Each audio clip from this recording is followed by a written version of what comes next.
This is Benji Warrior. You're listening to Authentic Warrior Radio. It's a podcast devoted to authenticity, resilience, and communication between diverse and passionate people. Thank you for tuning in. Hello. Thanks for tuning in to the 30th episode of Authentic Warrior Radio. This episode features Sean Reedy. Sean's a friend and kindred spirit and a jiu-jitsu training partner of mine. He's a wilderness instructor. He's passionate about authenticity and resilience. He says he's not a philosopher, but I'm not really too sure about that. Anyway, he's Sean, and he's a really great guy. So please enjoy this episode. But first, Patreon shoutouts to supporters Molly the Cop, Megan, my sister, Matt Hagum, Mike Rowe, and Chris Cook. Thank the 5 of you for supporting Authentic Warrior Radio, making it possible for me to have meaningful conversations with people, sometimes make an ass of myself, make people laugh, destigmatize things that are stupidly stigmatized in our society, and try to demonstrate the warrior way, which is the way of vulnerability and difficult honesty, and I guess the courage to open up your heart, and also being real about shortcomings. Anyway, moving on. If you're interested in being a supporter of Authentic Warrior Radio, there are a few easy ways that you can do that. One way that you can do that is to go onto iTunes and review my podcast, Authentic Warrior Radio. You can just, give it some stars, write a little review, and that'll go a long way in improving the reach of my podcast. Another thing you can do, you can go to patreon.com/Authentic Warrior Radio and become a monthly subscriber. There are different tiers of rewards that you can receive depending on the level of subscription that you choose to. What are the words that I'm looking for? See, this is I can't talk. See, I can't do this. This is why I don't know why I'm doing it. Why am I a podcaster? I can barely talk. Okay, so this is why it's really important for people to go to cageside.com and buy mouth guards and headgear and protective equipment for martial arts training and competition instead of just taking a beating, and to wear a helmet when you skateboard and longboard and ride bikes, and to not use your head as a weapon ever, to try not to get hit by cars and trucks. Also, it's a good reason to go to supplementsmarter.com and use the promo code WARRIOR when you're checking out, purchasing your bottle of Genius mushroom supplements so that you can grow your neurons back after you've done what I've done, which is not be very gentle with your brain. And last but not least, a really easy way that you can support Authentic Warrior Radio is to go to AuthenticWarrior.org and scroll down to the bottom of my website, my footer, and click on the Amazon affiliate link, and that'll take you to Amazon.com where you can do your shopping. And at no additional cost to you, Authentic Warrior Radio will receive a tiny little commission. It'll be a tiny little percentage, like somewhere between 2 and 8%. Over time, though, if everyone does it, it'll add up. I think I got like $15 in there right now, and I've had that thing up for a few months. At some point, I'm just going to turn around and spend it on Amazon to upgrade the gear for this podcast or something like that. Or maybe it'll go into the gas tank so I can drive to Portland because there's several people down there that I need to record episodes with. Any Hoosers, please enjoy this episode with Sean Reedy. Okay, I'm here with Sean Reedy for a second time around because we screwed up the first one pretty bad. So shall we start off with the problem of doi and no doi? Sure, yeah. Where's the logic there? Sean's a philosopher, so he's got training. Oh man, I make no claim to be a philosopher. I studied it in school, but by no means. He's like, I'm too young to be a... I think you have to be old to be a philosopher. Okay, I think you have to wear a tweed jacket. Yeah. Have a bong and a blitz. Yeah. Smoking a pancake. Yeah, I definitely thought about that after listening to you and Molly at the Cop talk about duh and no duh. Mm-hmm. Like putting yeah and the tone and inflection also completely changes it. Like you can say, "Oh yeah, man," "No, dude," "No, yeah, dude," and like, "Are you agreeing? Are you saying no?" It could, the word "yeah" can have. It's like when somebody shakes their head, like nods yes and shakes their head no at the same time. No, they say yes while shaking their head no, shit like that. It's like, okay, way to be ambiguous. Yeah, that's a perfect... Non-committal. As I automatically say, yeah, agreeing with you on that, but no, yeah. Okay, that's no. Yeah. But... Is it? Wait. I think so, right? If you were to be like, no, yeah, dude, like, no. Okay, but you ended it on no. Yeah, good point. If you say, no, yeah. Like, I feel like you're saying yes. If you say, yeah, no. Maybe it's whatever one you ended on. Well, but then it's just like that example, too. Like, in Hawaii, they say that a lot. Just like putting yeah at the end of a sentence, whether or not it's like making it sound like a question or not, even though it's at the end there. Yeah. So maybe it's also geographic? No, yeah. I see what you did there. But I've noticed that I don't know if it's part of the same like linguistic trend of people putting an inflection at the end of a statement as if it's a question. And I've heard linguists talking about when people do that, like if I were to say, so I went to the store the other day, I'm not asking you a question, but it's me getting your attention and holding it like I'm not finished. But also it sounds like I'm unsure. Yeah. So yeah. Case in point right there. Yeah. Okay. What I've wondered about it too is you say about that, like, you're not asking a question there. You are saying an assertion, right? Does it speak to someone to have a harder time asserting themselves, putting a question on something, like rather than like confidently saying like, yes, this is what I think, this is what I'm laying out to you, this is my thought at this moment that I assert, I stand by, instead you go with this kind of like wishy-washy where you're having a harder time like owning what you're saying, and so you put a yeah at the end of it. Dude, I don't know. But have you heard, I put a Taylor Molly poem on the end of one of my most recent episodes. I can't remember which one. Or not on the end, but in the beginning. Taylor Molly is an English teacher. Okay. And he's an amazing stand-up poet. Oh, cool. Yeah, he does like slam poetry. And he did one called Speak with Conviction, and it was all about these linguistic trends that make people sound like they are really uncertain about what they have to say. Yeah, that sounds like that could certainly be connected. Like, I think, do you ever have like high school teachers, especially like get on you and students when they raise their hand and be like, but, or wait, saying phrases like that. And like, no. If you're going to answer a question, like stand by it, assert it. Don't do any of this like, but yeah. No. Answer the question. My aunt was like that. Oh, yeah? With me. She was always, if we said like, I'm like hungry. She'd say, are you hungry or are you like hungry? And every once in a while I'd be a smartass. I'd be like, well, I'm only kind of hungry. So. No, I meant what I said. Yeah. So I guess if you can stand by it, if you can own up, like, no, I meant that. I said that on purpose. Yeah, she didn't like it. She would give us shit for saying Mm-hmm. She really was major on correcting grammar. Oh, yeah? Like, she'd be like, she was the only family member I had that would poke me in the back and tell me to stand up straight. Ooh. It didn't bother me. Like, she didn't do it hard, but she'd be like, stand up straight, shoulders back. And now, would she do it in public? I don't remember. I don't really care where I was as a kid. I didn't really give a fuck. Yeah, you don't remember that? No.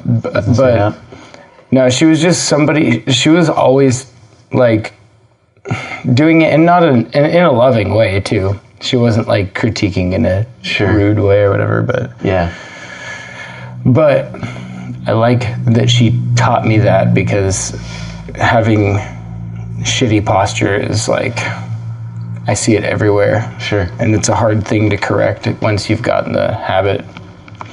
But anyway, so let's talk about something way more important. Okay. Then Like the most important thing you can think of.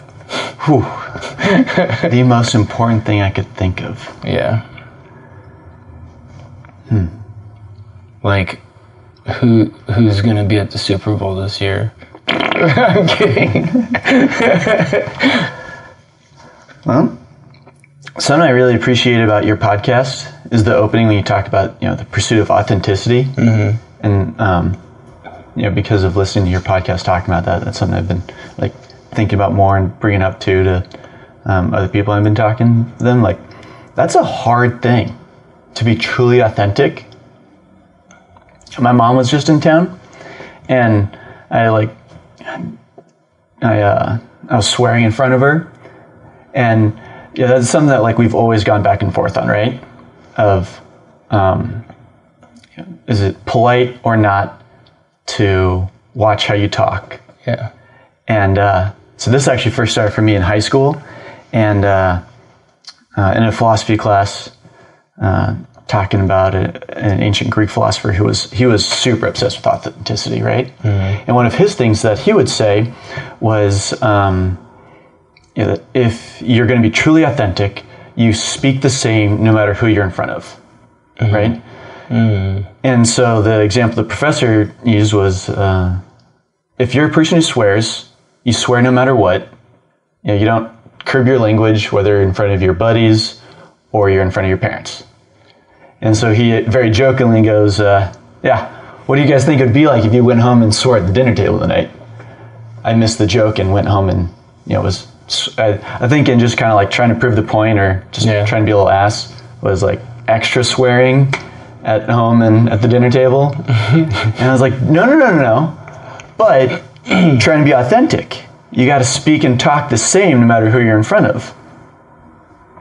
So to be truly authentic, then it was like, my mom was just like, well, now you're just pushing the boundaries of like, you can be polite, which that's something that you do strive. Like, she knows that about me, without necessarily having to go out of your way to swear in front of your mom. Yeah, I don't know, dude. I mean, that's like the action of being authentic, I guess. But if the way that we're speaking to someone, like, we have to know our audience, because if the way that we're speaking to someone turns them off or offends them in a way where they're not receptive anymore, then we're going to have a harder time getting our idea across, and then we're going to be perceived in a way that is not the authentic us. Yeah. So getting our concepts and like our beliefs across, or whatever it is that we're trying to communicate, requires us to like facilitate receptivity. We want to make that person feel comfortable, not attacked, not defensive, or just not unsafe in any way. Yeah. And there's like an art to that. Like, have you heard of radical honesty? Mm-hmm. So like radical honesty is basically what you're talking about. It's just being like real raw and straightforward no matter who you're talking to. But like if you combine that with nonviolent communication, okay, where you're trying to speak in a way that it kind of tiptoes around everything. I feel like there's a center point where like you can be real while making sure that the way that you're being real is not making that person, or not inviting that person to feel any discomfort because of what you're saying. Yeah.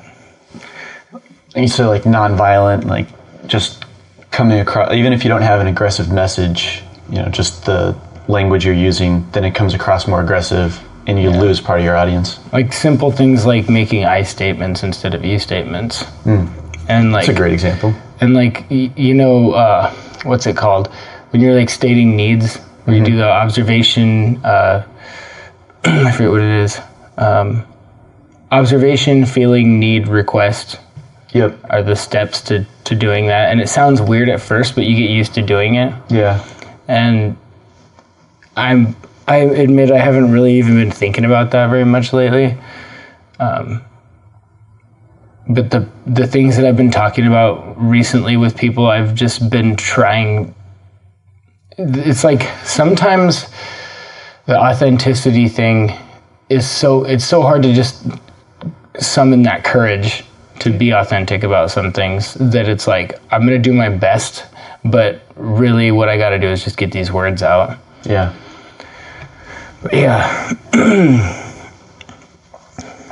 There's a lot of shit I'm like debating on whether or not to talk about on my podcast recently, just stuff that has been going on. And I'm like, I feel like I need to just give it time.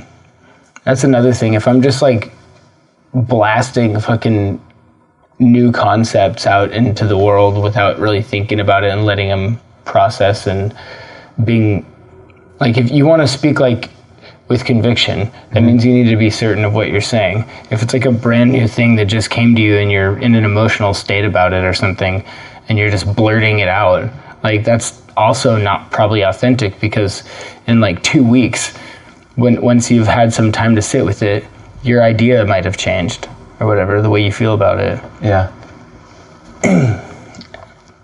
Actually, I remember, I think it was a Stoic who said something like, I don't know why I said it again, about jokingly, never call myself a philosopher. Mm-hmm. So he had this whole thing about, do not call yourself a philosopher, and do not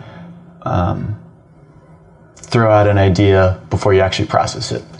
So if you're going to speak to something profound, intentionally, deeply, yeah, you definitely got to process it before. If you just like blurting the words out, it just becomes word vomit. Mm-hmm. No one's actually going to, like you have a message. We've talked about that. You have an idea that like this is why you're doing these podcasts, and you want to reach out to more people and do good. Mm-hmm. At the same time, when you have a podcast, you have to categorize it in iTunes. Yeah, you have to. Yeah. And I couldn't find anything. So I went with comedy. That's fair. So it's under comedy. I mean, I do goof off a lot. Yeah. And I don't want to take shit so seriously that it's like not fun to listen to. Sure. Yeah. You I know that you've said you strive for authenticity too, when you said like you own up to the things that you've done too.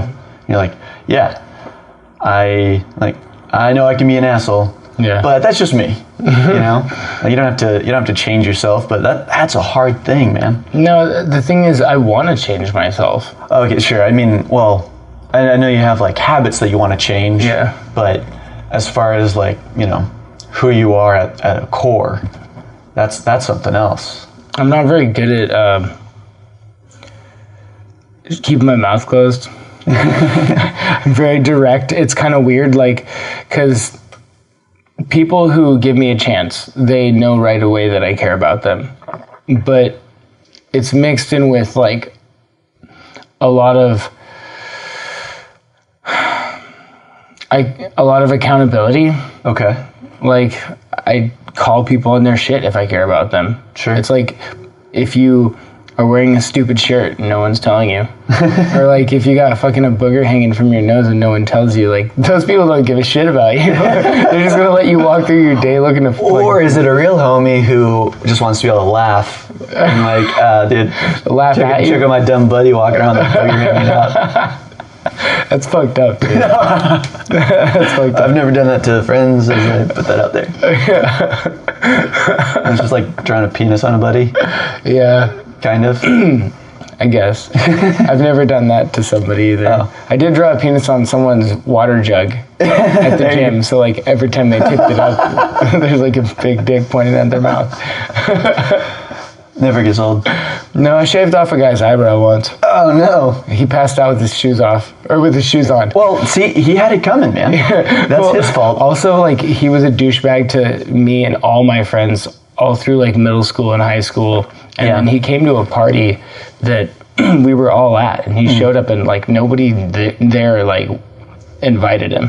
I don't know why he was even there, and everybody was like, what the fuck is he doing here? And then he passes out with his shoes on on the couch. Drinks your alcohol, passes out at your place, at your party. And I was just like, it wasn't even my house, but I was just like, everybody was talking about shaving his eyebrow off or something, and I was like, fuck it, we're the Clippers. Dude, you know what, man? He knew the rules of passing out with your shoes on. There's no way he did it. They were posted on the wall. This was long ago in a different stage of my life. So a very little house rules had that written out in the house rules. Yeah. Yeah, dude, that's his fault. Yeah. You did nothing wrong. You played out the rules. I don't make the laws, I just enforce them.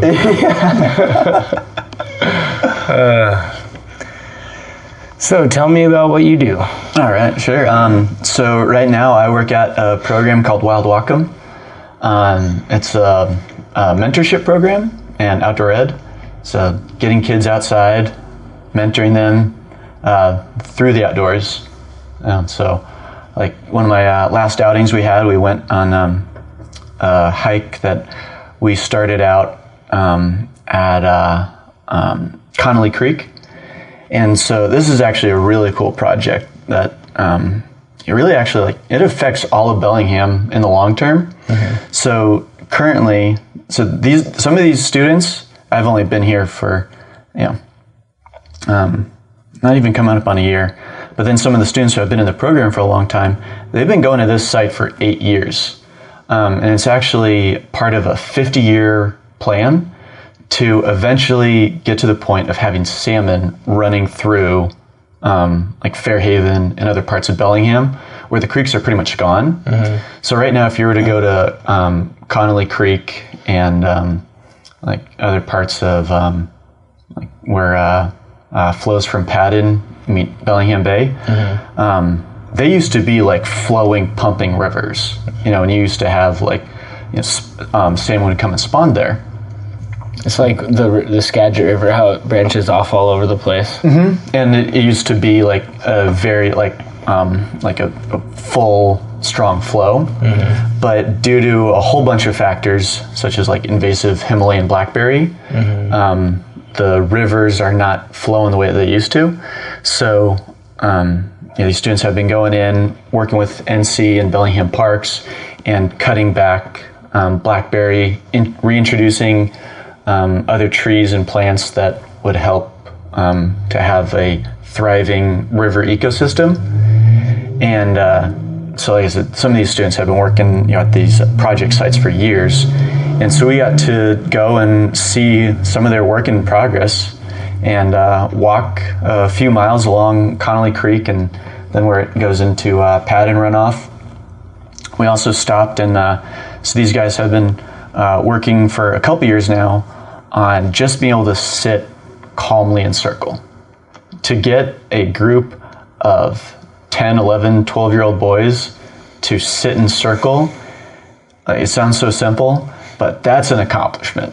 Yeah. And like, I've been learning more too about just what it actually is to sit in circle. Like that, it sounds so obnoxious of like, your kindergarten teacher or something, but it's a community binding thing. Mm-hmm. But we got to the point with these guys that they were ready to start carving, and we had our first carving lesson with them, and we had like a whole thing on how to safely use a knife, the difference between when a knife is a tool versus a weapon, and what it comes down to your decisions of how you act with it.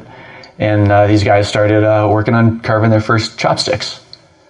It was awesome. These kids, like, they were locked in. Like, that to me, like, that gets me stoked. That's so cool. Yeah. And we, we were there for like an hour and then continued along our walk. And so right now at Marine Park, the great blue herons are there building nests. And there were like over 20 of these massive birds building nests. Got to see them and end our day with at the end of the hike there and see these birds. So awesome, dude. Yeah, that was an awesome day. I remember back in like elementary school days, my life was pretty crazy, but when I was in school, when we were learning about the Salish tribes and learning about Japan and stuff, like getting so absorbed into those things. Yeah. And then going like to the conservation site and stuff and learning about that, getting so absorbed into it. And that fed my curiosity, and like because of that, even though I've been through stuff that kind of derailed my interest in being an intelligent person at some points in my life, like I've always come back to like obsessing over knowledge and shit. And I think those kids are going to take that and do the same thing with it. That's awesome. And you were so curious at that moment, like you said, that I like to think that if I do my job well some days, I didn't do anything.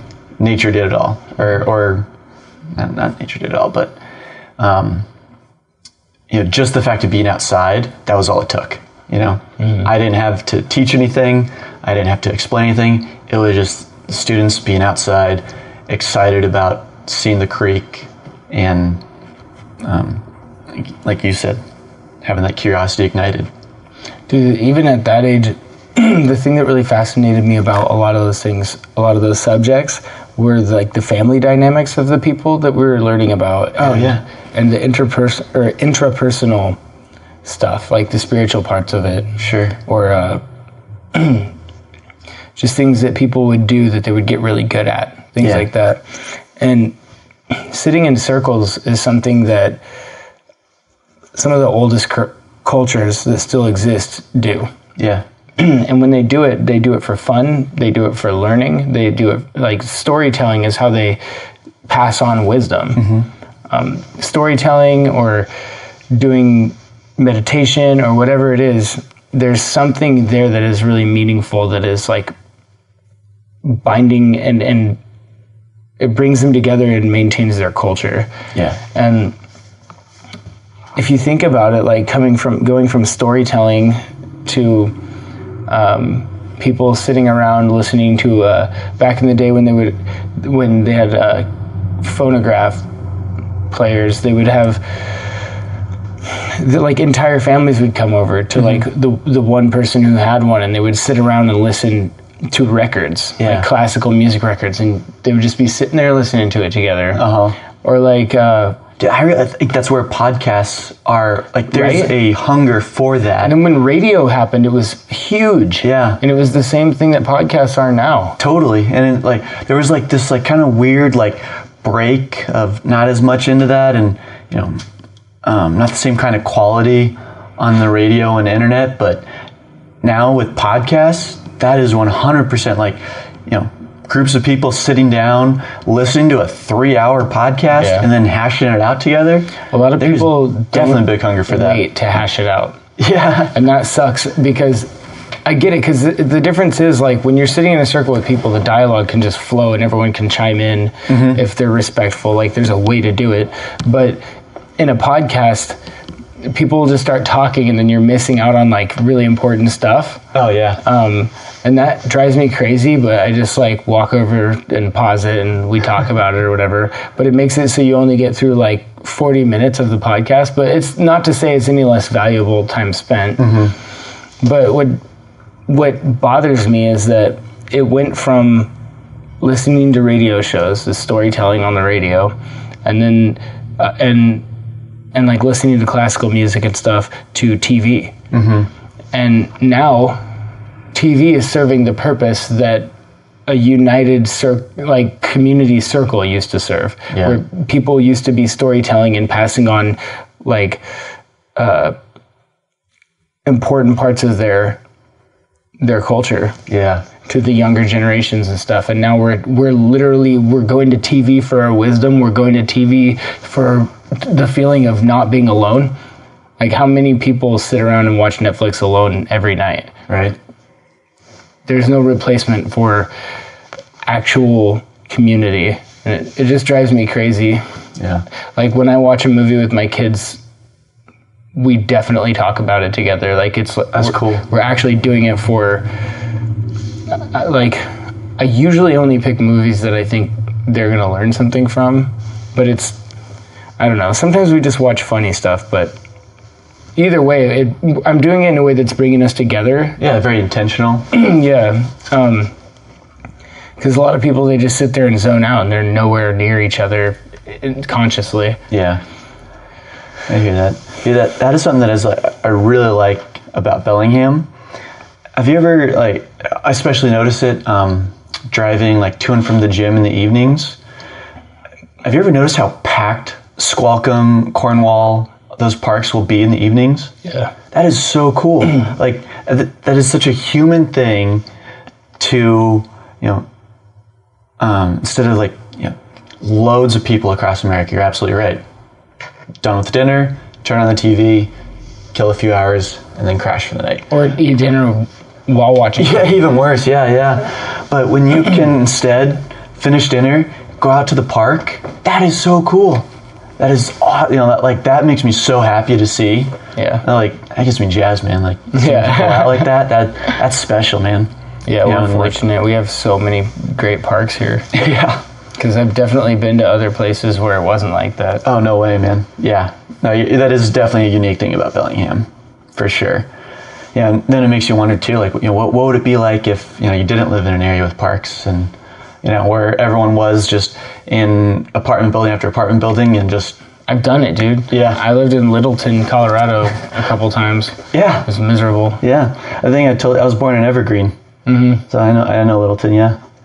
And I don't know what it's like now, but when I was there, there was nothing. Oh, it's suburbia. Yeah. There was literally just housing developments. I think I saw one thing that wanted to try to pass as a park, but it wasn't one. And then I remember the lanes, it had so many big, 4-lane roads without sidewalks. So you couldn't even get anywhere unless you drove a car. Yeah. And there was nothing for kids to do. Yeah. It was unless you were, the only thing to do is go to a bar. And I was 18. There was just nothing to do. Yeah. Well, I know that a lot of that has changed for Colorado as a whole. Colorado, pretty much the whole state, for years it was getting ranked as the single fittest, healthiest state. A big part of that was lots of bike lanes. People just, commuting by bike a lot. That's crazy. When I was there, dude, there was the crosswalk signs were all broken. Oh, man. There was they didn't give a shit about pedestrians. I almost got hit by a car. Going across the road, someone was just like, oh, he'll move. Oh, no. I actually punched that guy's hood. I was like, fuck you, dude. Yeah, dude. He had it coming. Yeah. I was 16. Yeah. How do you take that? I don't know. I didn't turn and look. I just punched his hood and said, fuck you, and then kept going. But I was ready for him to come at me. I didn't care. Yeah. I was a scrappy kid. You were just kind of looking for whatever, too. I wasn't looking for a fight, honestly. Yeah. It just I was a pedestrian for so long, and I was a longboarder, and sweet. That was, I was so obsessed with longboarding, and all right. And I didn't drive till I was 26. Oh yeah. And people's attitude changes when they're in a car, and you see these facial expressions of just total, they just stop giving a shit about anyone but themselves. They're trying to get somewhere, and it drives me crazy, man. Every time I see isolated in your box. Yeah, and if you're a pedestrian, you're no one notices you for the most part. I mean, I am more sensitive about that because of my experience, but I remember having to get to work and standing there waiting for a chance to stop, at a crosswalk. It didn't have a light, but people would just keep going. Yeah. And I'd wait for 5 minutes. And it's dude, you're in a car. It's not going to take you long to get where you're going. I'm walking to work. Please let me cross the fucking street. And I know, of course, they're not thinking like that, but yeah. But the look in people's eyes is just so selfish. Yeah, I think that's fair. I hated cars. Yeah. You ever listen to the guy that wrote Infinite Jest, David Foster Wallace? To be honest, I've never read that book. Just what he's most famous for. It's a fat tome of a book, but he gave one the best commencement speeches you'll ever listen to. He put out this just little food for thought thing. He's consider the possibility that every person that you're going to be passing by on the highway, and in your errands to the grocery store after work, everyone else grinding through their 9 to 5, that person that ticks you off, because they cut you off on the highway, consider the possibility that that person has true emergency and they are trying to rush to the hospital and they can't afford the ambulance bill, so they're trying to drive there. And he listed off a handful of examples like that. The point being, like, as unplausible as they all sounded, he admits there could easily be a reason why somebody just did that dick move. Yeah, like they're pinching back some diarrhea. They weren't thinking, like, it might, and I like that perspective. That, I'll admit, I definitely have plenty of times I'm still like pissed off when someone cuts me off or doesn't pay attention on the highway. Me too. It's like but for me, it's a matter of like safety. If someone is putting my life or my children's lives or anybody else's life at risk, that shit drives me crazy. Totally. Have you heard the word sonder?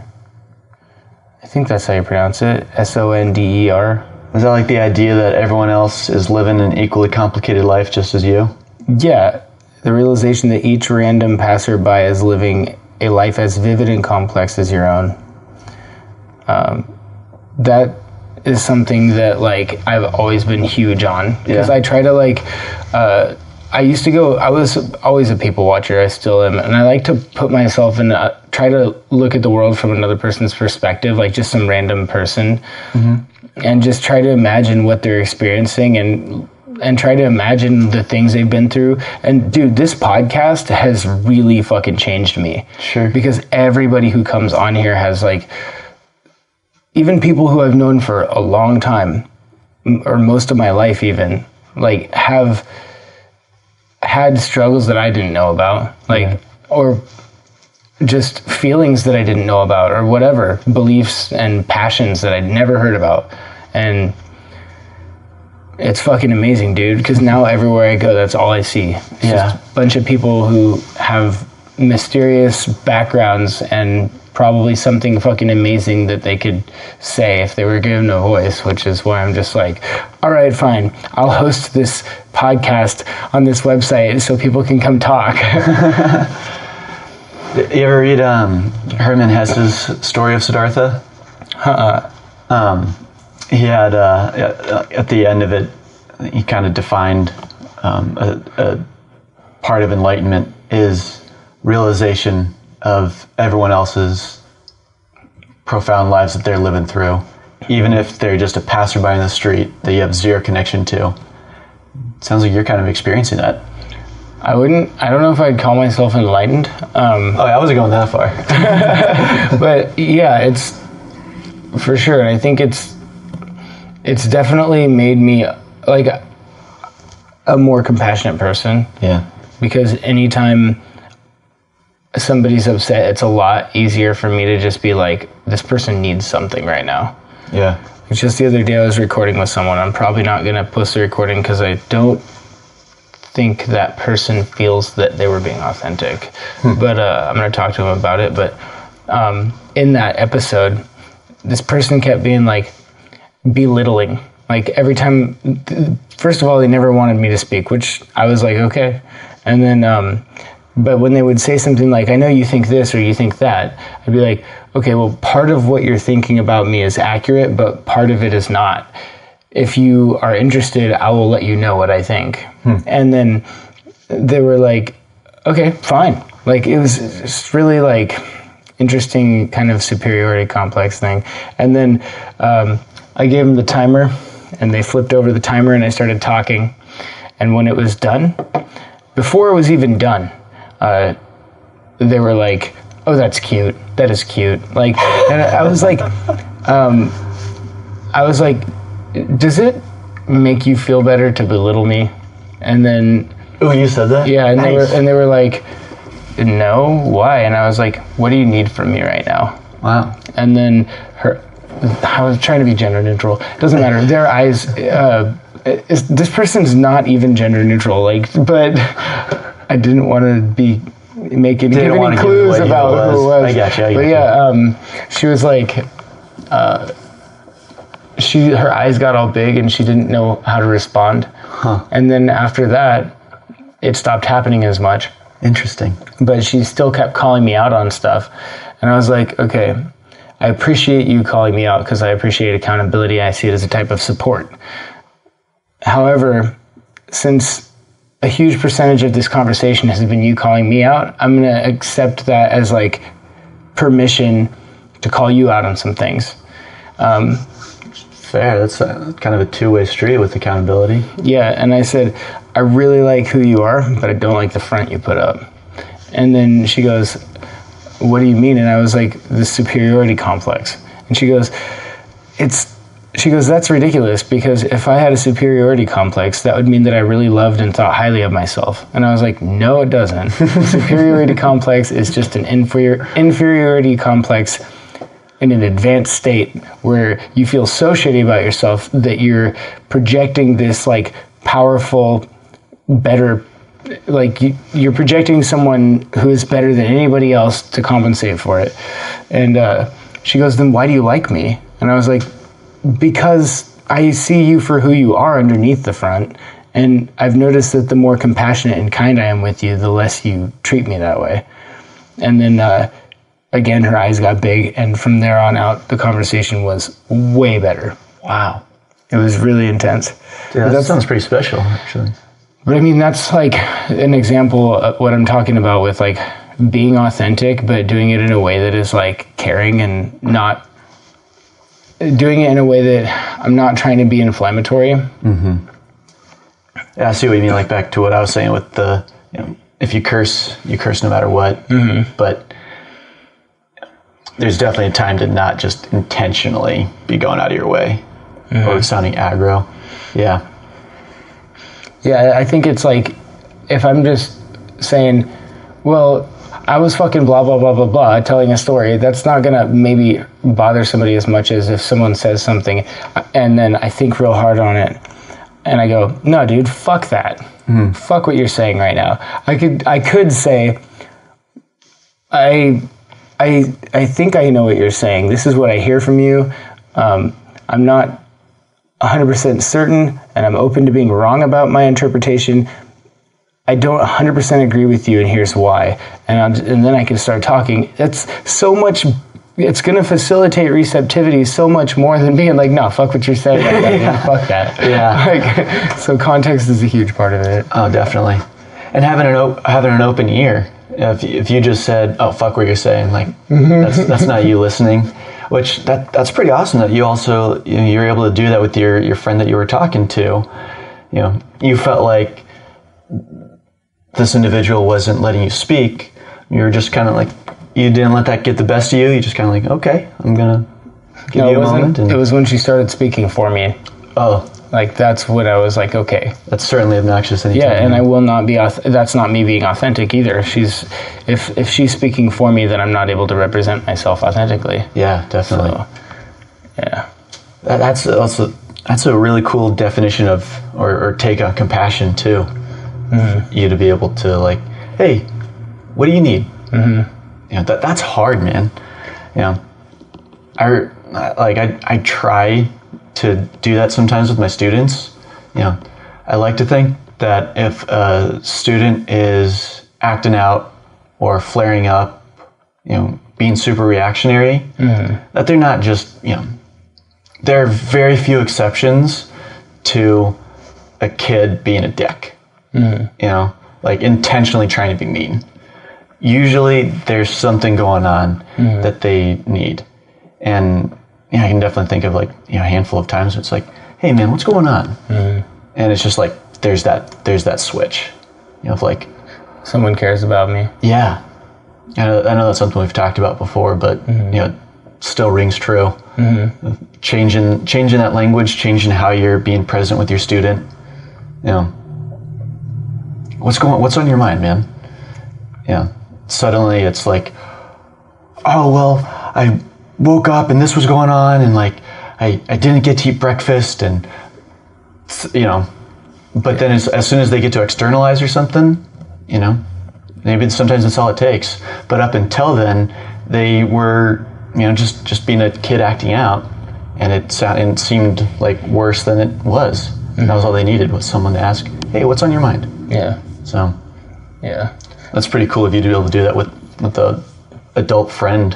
I do that. Yeah, I actually do that with people all the time. Because the thing is, if somebody's going to pitch me shit, then I don't, they're basically, it's like, okay, I know that like I have the appearance of an intimidating person to a lot of people. So I'm not just going to start like going up to people and being an ass. Yeah. But like, to be really direct is easy for me once somebody knows that I care about them. Yeah. And like, what I was doing was being direct while letting them know that I care about them. Mm-hmm. And this was someone that you had a previously established relationship with, yeah? There you go with the yeah. Not very well, actually. Like, I knew them when I was like a teenager. Okay. But not very well because she was younger. She was like my foster. Oh, fuck, I can't be. Yeah, I can't. I'm not gonna say. But she's somebody who I knew, who was younger than me when I was a kid. Okay. And recently just came back into my life, and we were hanging out. Got it.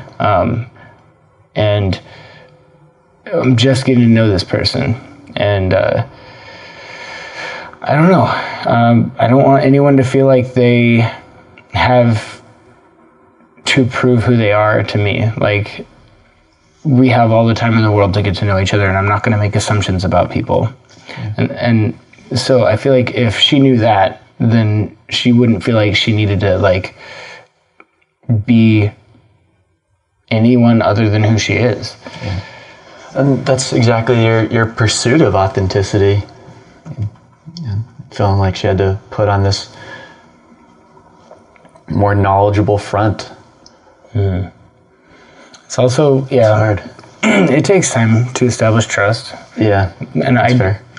I do that by being vulnerable, and I by asking if it made her feel better. I felt almost like that was not very great strategy, because being like, hey, does it make you feel better to belittle me? Like, that's almost like belittling to her, and I didn't really want to, like, but I actually, so that's why I rephrased it as, what do you need? But I don't remember where I was going with that. Whatever. That's one I guess I can see both sides of, that you're kind of, it's almost being passive aggressive. It's being vulnerable at the same time, because I'm letting her know that it bothers me that she's doing that. Yeah. I should have. You were saying how you felt with it. Yeah, I probably shouldn't. I probably should have just said, it doesn't make me feel good when I perceive that you're belittling me. Is that what you're trying to do? And is there something you're getting out of that? I don't know. Dude, that phrasing's hard. I do it all the time, though. That's impressive, man. I've been trying to work on that at work, to say, like, so I noticed this happening. Mm-hmm. Like, I noticed this action that you're doing, and here's how it makes me feel. Like, that's hard, man. That's cool, though, that you're... I'm not going to get it right every time. Sure. But I definitely have been getting a lot more practice. Yeah. How has it been for you? You said about being vulnerable to her.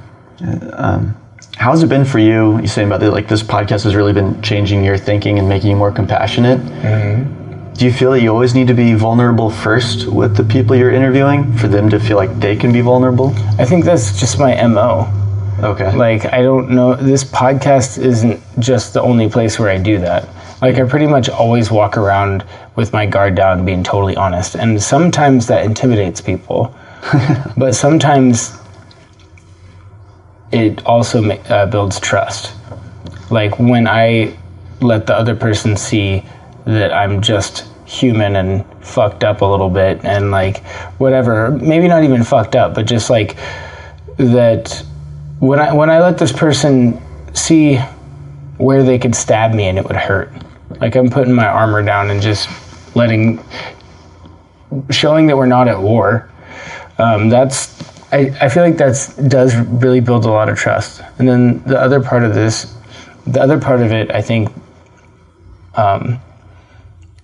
that I tend to get to know some of the more esoteric information about people pretty quickly a lot of the time, is like, I didn't know I was doing this for a long time, but I have a friend who's a psychologist, and I was like, I don't know why, but people who I would never expect to come to me with a high level of trust do it and have done it for most of my life. And I've had like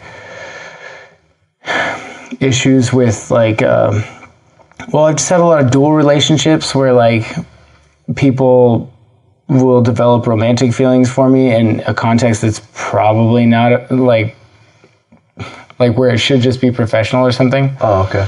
And I was telling him about that and giving him some specific examples. And he goes, "Do you actually want to know?"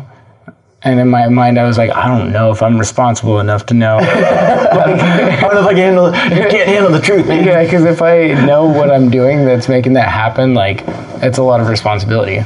He goes, but he told me it's a content to process shift. Okay. So like in a conversation, there's the content of the conversation and the process of the conversation. And when you move the content, when you move the focus from the content to the process, then if there's an underlying need, the need will come to the surface. And so and he said that I just do that unknowingly. So between that, I think, and like being really not afraid to be vulnerable a lot of the time, I think that is a huge part of how I establish like a trust and connection with people. Also, I just have most of my life, I have not understood people well. Okay. A lot of social stuff has just bewildered the shit out of me. I don't understand. I always used to think that I was retarded and no one was telling me. I know that's not the right word, that you're not supposed to use that word these days. But that's the word when I was a kid that went through my head. Like, am I mentally retarded and no one's telling me and I don't know it? And I used to ask people and they would either look at me blankly and look away or they would laugh. And I think some people weren't sure. I don't know. I would hear all the time. They weren't sure what you meant by your question, or they weren't both. sure? One guy was one of the most honest people that I know, and he was like, this was when I was 18, because this is a question that I had in my mind from like, I would say like 9 years old until still today, because I wasn't not retarded, but like I wonder if I'm on like the autism spectrum somewhere. Okay. Or just atypical as fuck, because my whole life has been pretty atypical and I've adapted to it and it's made me who I am. But I asked this one guy and he goes, well, it depends on what you mean. Do you mean socially retarded? And I was like, I don't even know what that means. Yeah, you're like, shit, man, where are you going with that one? But most of my life, I did not have the tools to really deal with social situations or relationships. And I wasn't good at communicating, and I was pretty self-destructive, and I didn't know what the fuck I was doing, and nothing made sense to me. Like, I couldn't go over to someone's house for dinner because I couldn't read any social cues. I was like, is it time to go? Am I staying too long? Like, I didn't never know, like, anything. It just made me really uncomfortable. I had terrible social anxiety. And the way that I got through that was by anytime I had a situation that I didn't know how to deal with, I still have notebooks around my house now with like scenarios that I've been in my life, or even recently, that I didn't know how to deal with, and then I just study fucking communication and psychology shit and stuff, and I try to like see how like I can apply all that to this situation, and then anytime I'm in a situation that's similar to that, then I apply it. And like, I've been doing that for a long time, but I didn't always have the resources to do it when I was younger, so I would ask the wrong people and I would do the wrong things. Oh, okay. But ever since I like discovered like sociology, social psychology and communication, any interpersonal communication stuff, I love it. Yeah. It's changed my life and I obsess over it. Dude, that's awesome. And people are like, I can't tell you how many times in my life I've heard, you seem like a really like analytical person, and like, why do you know all this information? I'm like, without this information, I would be an asshole on accident all the fucking time, which I still am an asshole on accident sometimes. That's pretty analytical, though, to go back and re-record situations and scenarios. Yeah, like I'll use like tables and charts and flow charts and like the spider graph things, like shit like that, and I'll try to see how in this situation how everyone's connected in the interactions, how they're like making or how they're influencing the interactions of the other people, and then like that's pretty like next level social psychology. I mean, I haven't done it like professionally. I'm definitely not a psychologist, but that's just how I figured myself and other people out to get to the point where I'm able to like, I still don't think I would read social cues very well, but I ask questions, like, and I've learned how and what questions to ask. And who to ask, sounds like, too. You said about that you ask the wrong people sometimes. Yeah. Well, I mean, I'm talking about I think there might be something that I'm not picking up on, because in our culture, like we have a terrible fucking communication. Like we learn our communication from TV, like I was saying, and from movies and shit a lot of the time. And we rely on people reading between the lines and picking up on cues and making assumptions, which I think making an assumption is always the worst fucking thing to do. Unless you're at like the base level of a concept, like in philosophy or psychology or something, assumptions like monism and dualism and shit like that. But I'm talking about like when you don't know what's on someone's mind and you just make an assumption and you act on that rather than communicating. Yeah, and exactly the example that I was thinking about asking a student, hey, what's going on, man? Something else underlying where they're acting out. Yeah, like, I mean, how many times have you seen any relationship where between two people, one person doesn't know what's going on with the other person and doesn't know how to respond to the situation, and the other person also doesn't know what's going on with the other person. They don't know how to respond. So one person makes an assumption and acts on that assumption, and then the other person responds to that action, and then it all just fucking spirals out of control. All they really needed to do was one person needed to be vulnerable and say, I'm not really sure what you need or what we need to do in this situation, like, but I care, and so I don't know, just like use the example of like, am I overstaying my welcome? Hey, I don't mean to keep you guys up too late. I don't know what your guys' plans were for the night. It's like, that one's still awkward to ask because people then don't want to fucking make you feel unwelcome. But like, I don't really have that issue anymore. Sometimes I am the last one hanging around still, but I don't know.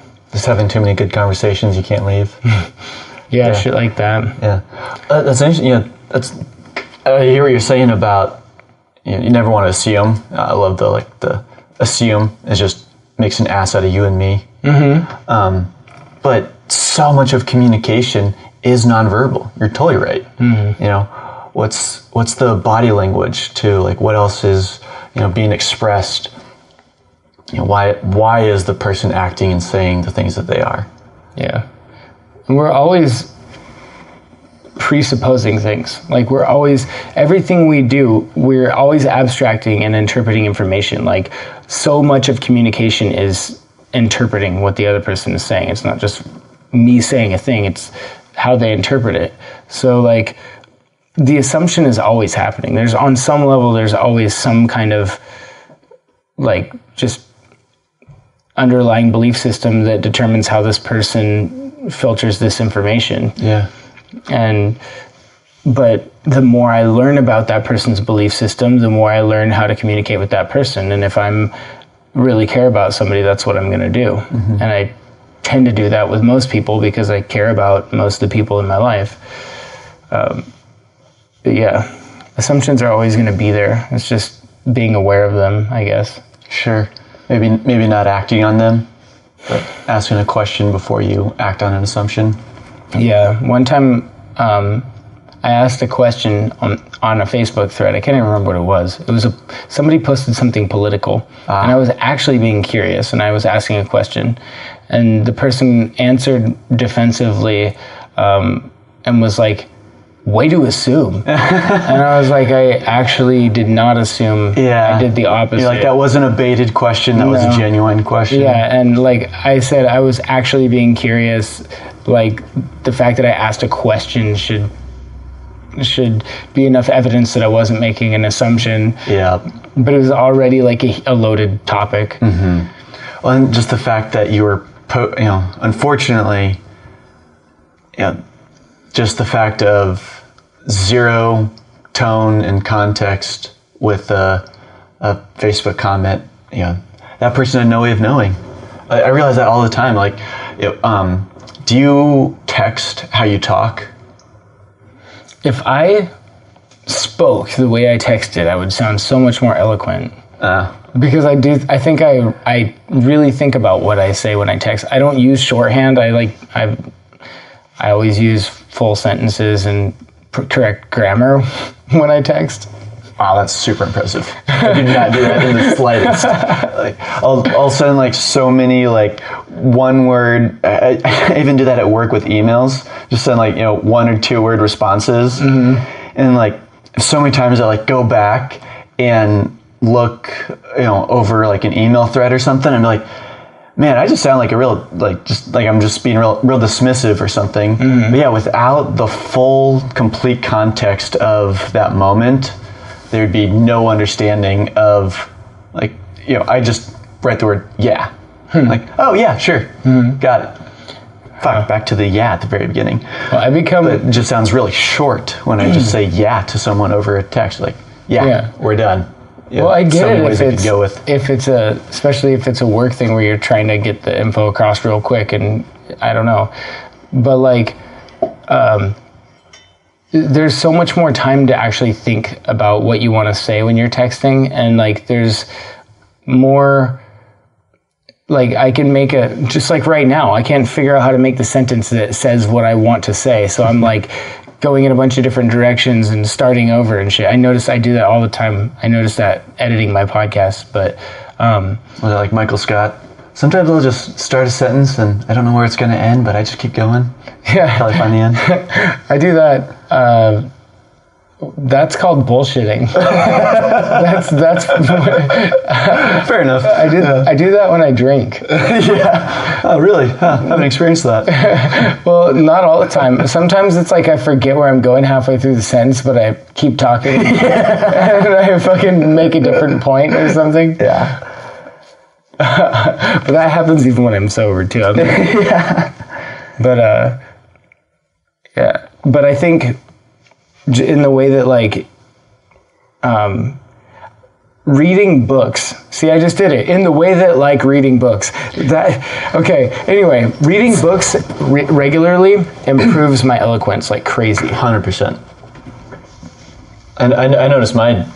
Did you ever read Calvin and Hobbes when you were a kid? No, not really. Oh, really? Calvin and Hobbes are like my favorite comics by far when I was a kid. And of course I love them mainly for the funny pages, but then there are also like, long strips of Calvin and Hobbes like just going off on these different rants, like on his wagon is like the classic image, right? And some of that was just Bill Watterson like just getting out a philosophical idea. And reading this and you're like, okay, yeah, sure, whatever. And then like go back and read them later when you're a little older and you're like, oh, that was some interesting deep shit that Hobbes had to say. Well, I didn't even know that like that Calvin and Hobbes were named after the philosophers. Yep, John Calvin and whatever his name Hobbes was. Yeah, now they were deliberately fit for some of the characters and things that were shaped around them. But yeah, those comics like totally changed. Like when like grade school, I was like in the spelling bee and everything. Had no idea that it was like Calvin and Hobbes. Absolutely helped with that because they would have just big vocabulary and just real rich words. But yeah, that 100% helped with that. That's awesome. What you said about the and there I go again using this was something that did also recently hear, that part of why we use phrases of like, is our brain also taking more time to formulate our thoughts. So as quick and easy as it can be for, especially like an aunt or an older teacher to be like, stop saying but, stop saying wait. Well, my aunt would tell me to pause instead. That requires me to trust that she's not going to let me finish my thought. That's a big trust. Well, and I think that's why people do it. Yeah. That makes sense, where you're trying to put your place marker in the conversation. But wait, please don't jump in while I'm trying to get out this thought that my brain is still trying to process. That makes sense. Yeah. So what laid the foundation for you to be passionate about the work that you're doing? Well, that's a good question. Tell you what, can we pause for a pee break and re-coffee? Yep. All right, we're back. Excellent. Re-coffeed, hydrate, dehydrate. You asked what drove me to do the work that I do. What laid the foundation for you to be passionate about the work that you do? Much better question. Dang. A lot of things, really. So I grew up in Colorado, like you said, in Evergreen, and just spent a lot of time outside. And I know that also, like, one of those things that when you're a kid, you have no idea how that shapes you. Then when we were 15, when I was 15, my family and I moved to Bay Area, California, and I went to a very different high school than it was like for grade school and middle school. Went to a private Catholic school, and there were just things that like really changed. I was a very different perspective. I had a very different perspective. Sorry, I should probably take a deep breath before too much more caffeine. But I had a very different perspective, I've realized, than a lot of people at my high school. And just the simple fact of, where I grew up, that kind of changed who I was and certain things that I appreciated more than others. And then in college, when I went to Cal Poly, I really put all my time and effort into the outdoor program there. I got, really into that. So leading tons of backpacking trips all over Yosemite, Sequoia, Big Sur. I did a lot of the water program, taught a lot of surfing, stand-up paddleboarding, and just, one of those things you don't really like fully appreciate it in the moment. It took a little while to realize just how much all that time being active, being outside was changing who I was.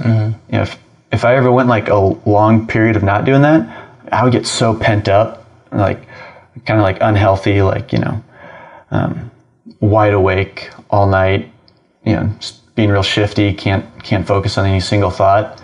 But if I were to do something like go for a surf and then try and do what I needed for the day, that would, completely just shift my brain, shift my focus, shift my energy. Hell yeah. Yeah. What gets you into a flow state? Yeah, totally. Steven Kotler. So yeah, and then like, over the years of doing that work, become more and more aware of how much I was shaped by my time outside. And not just simple, like, going on a small hike, but then also you're realizing things of like pushing myself in the outdoors. Like those are some of my favorite trips. Like, I love the distinction. Have you ever heard like the 3 types of fun on a trip? It's like type 1 fun is like, you go out for a mellow hike, everyone has a good time, and that's it. It's not like anything crazy. Type 2 fun is, you got to work at it. It's a little more escalated, but nobody was close to dying. Type 3 fun is like in the moment is like, this fucking sucks. Like, I just want some food. I want to be warm. I want to be dry. But then later on you're like, shit, man, that was a great trip. Yeah. Like it makes for a, great story. You're pumped, and, it meant a lot to you. I love type 3 fun. Yeah, exactly. Yeah. Nobody loves it in the moment. if you live it in the moment, you're It's like working out really hard. yeah, there you go. Yeah, it's worth it afterward for sure. Yeah, noticing how that also, was something that I was appreciating more, and then had a couple realizations, went on a couple like long trips, and realizing like how different I am as a person if I am outside every single day. Like that just totally changes me too. Yeah.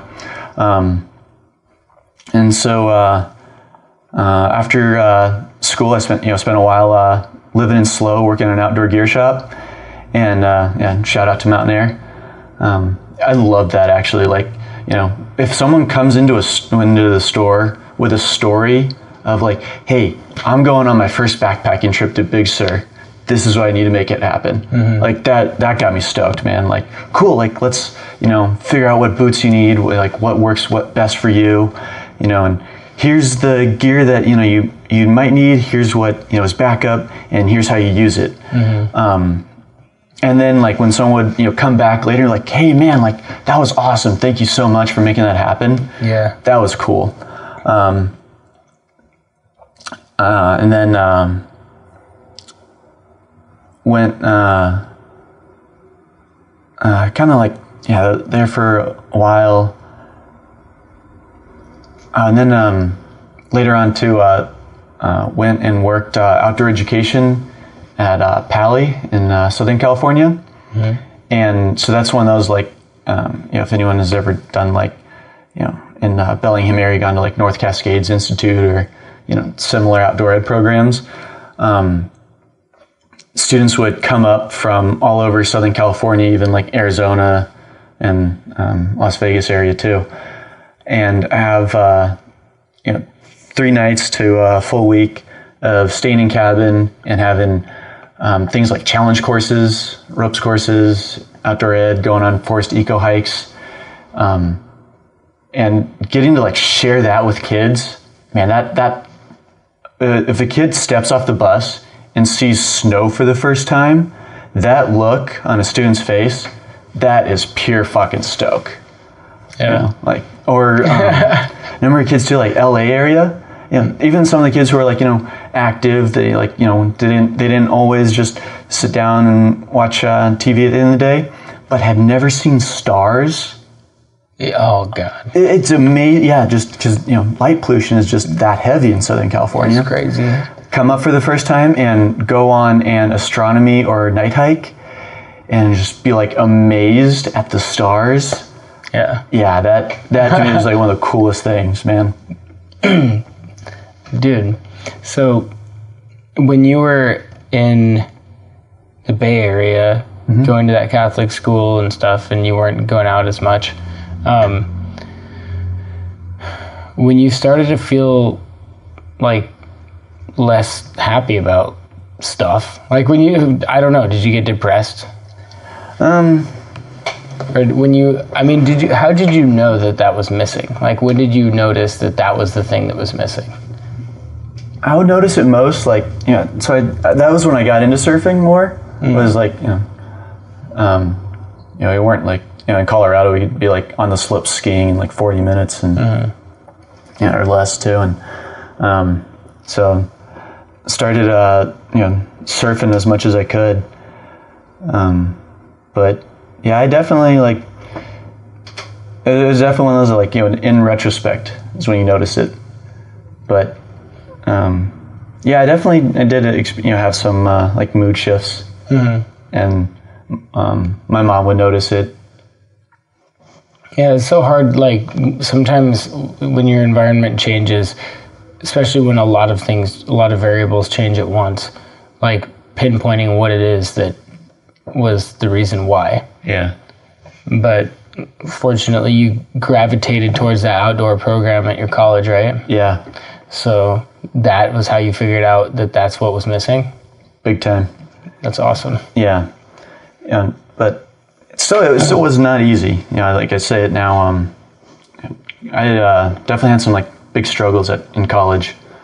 Like I said, I was a philosophy major, like you said at the beginning, but super grateful to have some of the best philosophy professors in the world at Cal Poly. It's pretty cool, actually. There were professors there that they were on track to like go teach at Stanford, Yale, but they wanted to live in SLO for a little while, just as cool town, and then they just never left. So pretty cool that had this awesome program. But despite that, I just even with those feelings of like being pent up, it just got so hard to like really sit down and focus on school. Yeah. I barely graduated. Very grateful for my professors. Very grateful. Without them, I definitely wanted to finish it all, but it was like, graduated late, all that. Yeah. It felt like I went so in and out of like, with philosophy, it would be super fulfilling at times, right? Asking, the deeper questions that some of us like to pursue, like what is authenticity? What does that mean? How does that change how I interact with other people? That self-examination that Socrates pushed, questioning everything. But then it would start to get to these points of like, man, this is just feeling like you start getting like some of the upper division classes, like all we are arguing at this point is phrasing over it. Like you start getting away from the deeper arguments and you're just talking about syntax. You didn't like what I said. You had no problem with what I said. You just didn't like the word choices that I used. So that's when I would get frustrated and pretty bored too, and turned off and stopped doing homework. But if the lecture hall was everybody sitting next to a river, then maybe that would have been better. Yeah. I mean, some truth to that. But think about all those kids that are sitting in school fucking 8 hours a day and they're told to sit still, and like that's what they're feeling too. Yep. And that's why I love experiential outdoor ed so much. Like to see kids like lock in on something, like you said about, for you too, that was your experience, learning about the Coast Salish people and how they interacted or do interact with salmon, and I can think of like, or just the carving, right? Like having something that is more tangible, more intentional than just being told to sit in a desk and write out your math problems. Yeah. Students can just lock in a different way. Your brain, your body is just simply functioning at a different frequency. And students that I've seen lots of kids that teacher gives me the heads up of who are the problem kids. 9 out of 10 times, those are my favorite kids. Yeah. At outdoor ed too, I can think of in Pally, think of a couple ones of the kids who no shit, they were problem kids in a enclosed, boring, dumb classroom, and they were getting written off as being hyperactive or disrespectful. They just needed a better outlet. They needed the true educational environment that they need. Yeah. And so many of those kids, you take them out on a forest eco hike, or you go to the beach, and that genuine curiosity just explodes out of them. They're asking good questions. They're, you can see their body language change. They're engaged. They're focused. They're listening. And they're reflecting back to you what they say. And that was the kid that, supposedly couldn't, pay attention in reading class. Well, you're reading a boring story in an enclosed space with stale air. When you've been sitting for a long time. Yeah, exactly. Yeah, that is just so against most kids' DNA to, they need to move and be different than engaged. How we learned originally, right? As humans. Yeah. The first Plato's Academy, that wasn't one instructor standing up lecturing at somebody. It was more of an engagement, Socratic questioning. Sure, you got to have some foundation in order to be able to ask questions, but it doesn't have to be done in such a stale manner. Yeah. Have you ever watched the movie Captain Fantastic? Oh, Viggo Mortensen, like, Yeah. I haven't watched it. Oh I'm my familiar God, with it. dude, you have to watch that movie. Oh, yeah? I think you would love it. Oh, man. And I'm not even going to tell you what it's about. Okay. Anybody else who's listening, watch Captain Fantastic. Yeah. Excellent. So that was a long answer of what the things that laid the foundation for my current work. That I really want to do a job that is meaningful in the sense that somebody has a positive impact from the day, but that also pushes me mentally, physically. Like some of my favorite days, like any job, are like the day that if you're like earn your fucking pillow. Like your pillow is just so much sweeter when you like busted ass that day, worked really hard, and had an impact on someone's day. Hell yeah. It's the best. Yeah. Awesome. So what was that book you wanted me to read? Sure. Iron John. So in so many ways, you're kind of already doing some of the ideas laid out in that book. So it's by this gentleman, Robert Bly. I want to say the first edition was written in 1990 or 92. So I kind of wish people were talking about him more as so much of the there's been this like big push in trying to understand gender identity in the last couple of years, or a reprisal, I guess you should say. So he's actually trained as a classical poet, right? So he would translate Spanish, Greek, Latin poems. And he had this observation that why is it that all these warriors, fighters of the Odyssey, of Iliad, can cry? So I know we've talked about David Goggins before. Like a lot of the characters in classical poems, classical literature, they are your hard motherfuckers. They are the baddest dudes you could ever be in a room with.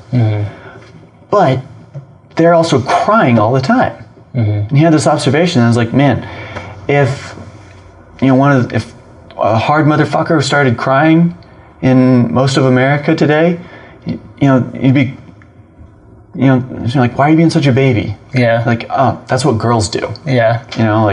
So why is it that they were able to do that, but we can't?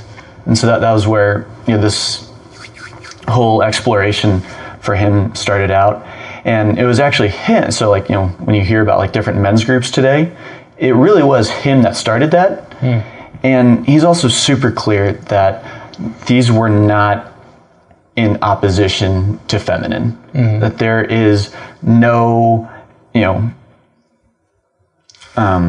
negativity toward women in these men's groups. That's not the point. That's not the intention. But why is it then that these men aren't feeling like they can be vulnerable, and express emotions? And so that is kind of like the foundation of this book, Iron John. And so, like I said, before, I was kind of realizing when I needed to do something like go for a hike or go for a surf in college, and I had some things that went pretty downhill pretty quick for me. My dad gave me Iron John. I was like, I think you would really appreciate this book. It was really there for me when I needed it. That's awesome. Yeah. That's so amazing, dude. Yeah, one of those things that, again, you don't appreciate the full impact in the moment. Yeah. But, how you can still be a man who is in every sense a classical man, but you also know how to process your emotions, express them in a healthy way.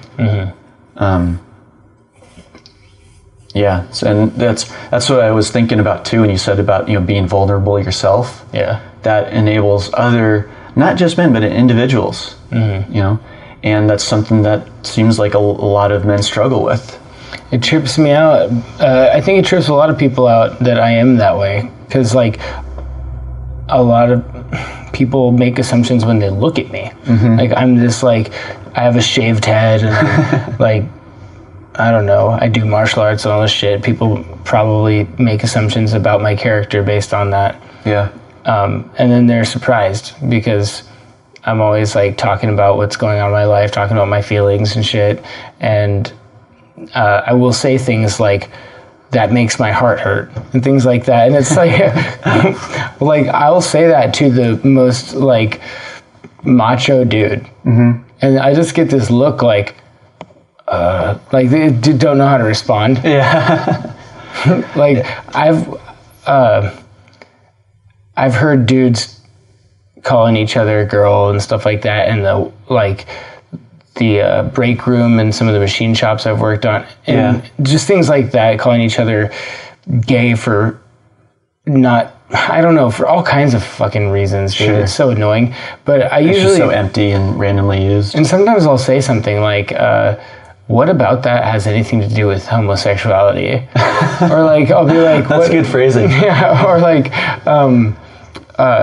if someone's like, quit being a girl, I'll be like, are you trying to tell me that you've never cried? Like, it's, I don't even know where to start, man. But it's something that is super important to me. And I want, because, dude, I got in a lot of trouble when I was younger because I didn't, like I said, when in terms of how to socialize or even how to deal with my own feelings, like, I didn't have books to read like I do now. I didn't have people who, like now, I've become a person who, because I am the way I am, I attract people who are sort of like this too. And like, but when I was younger, I didn't. And the only people I had to ask were pretty toxic people. And I don't like using the word toxic masculinity. I don't really like using the word masculine or feminine, period. Okay. Because I think the things that those terms describe are the things, for one thing, people use them to mean all kinds of different things. That's fair. So it's like, it's a really terrible way to communicate, to just use this word that's thrown around that has a zillion different meanings depending on where you come from. But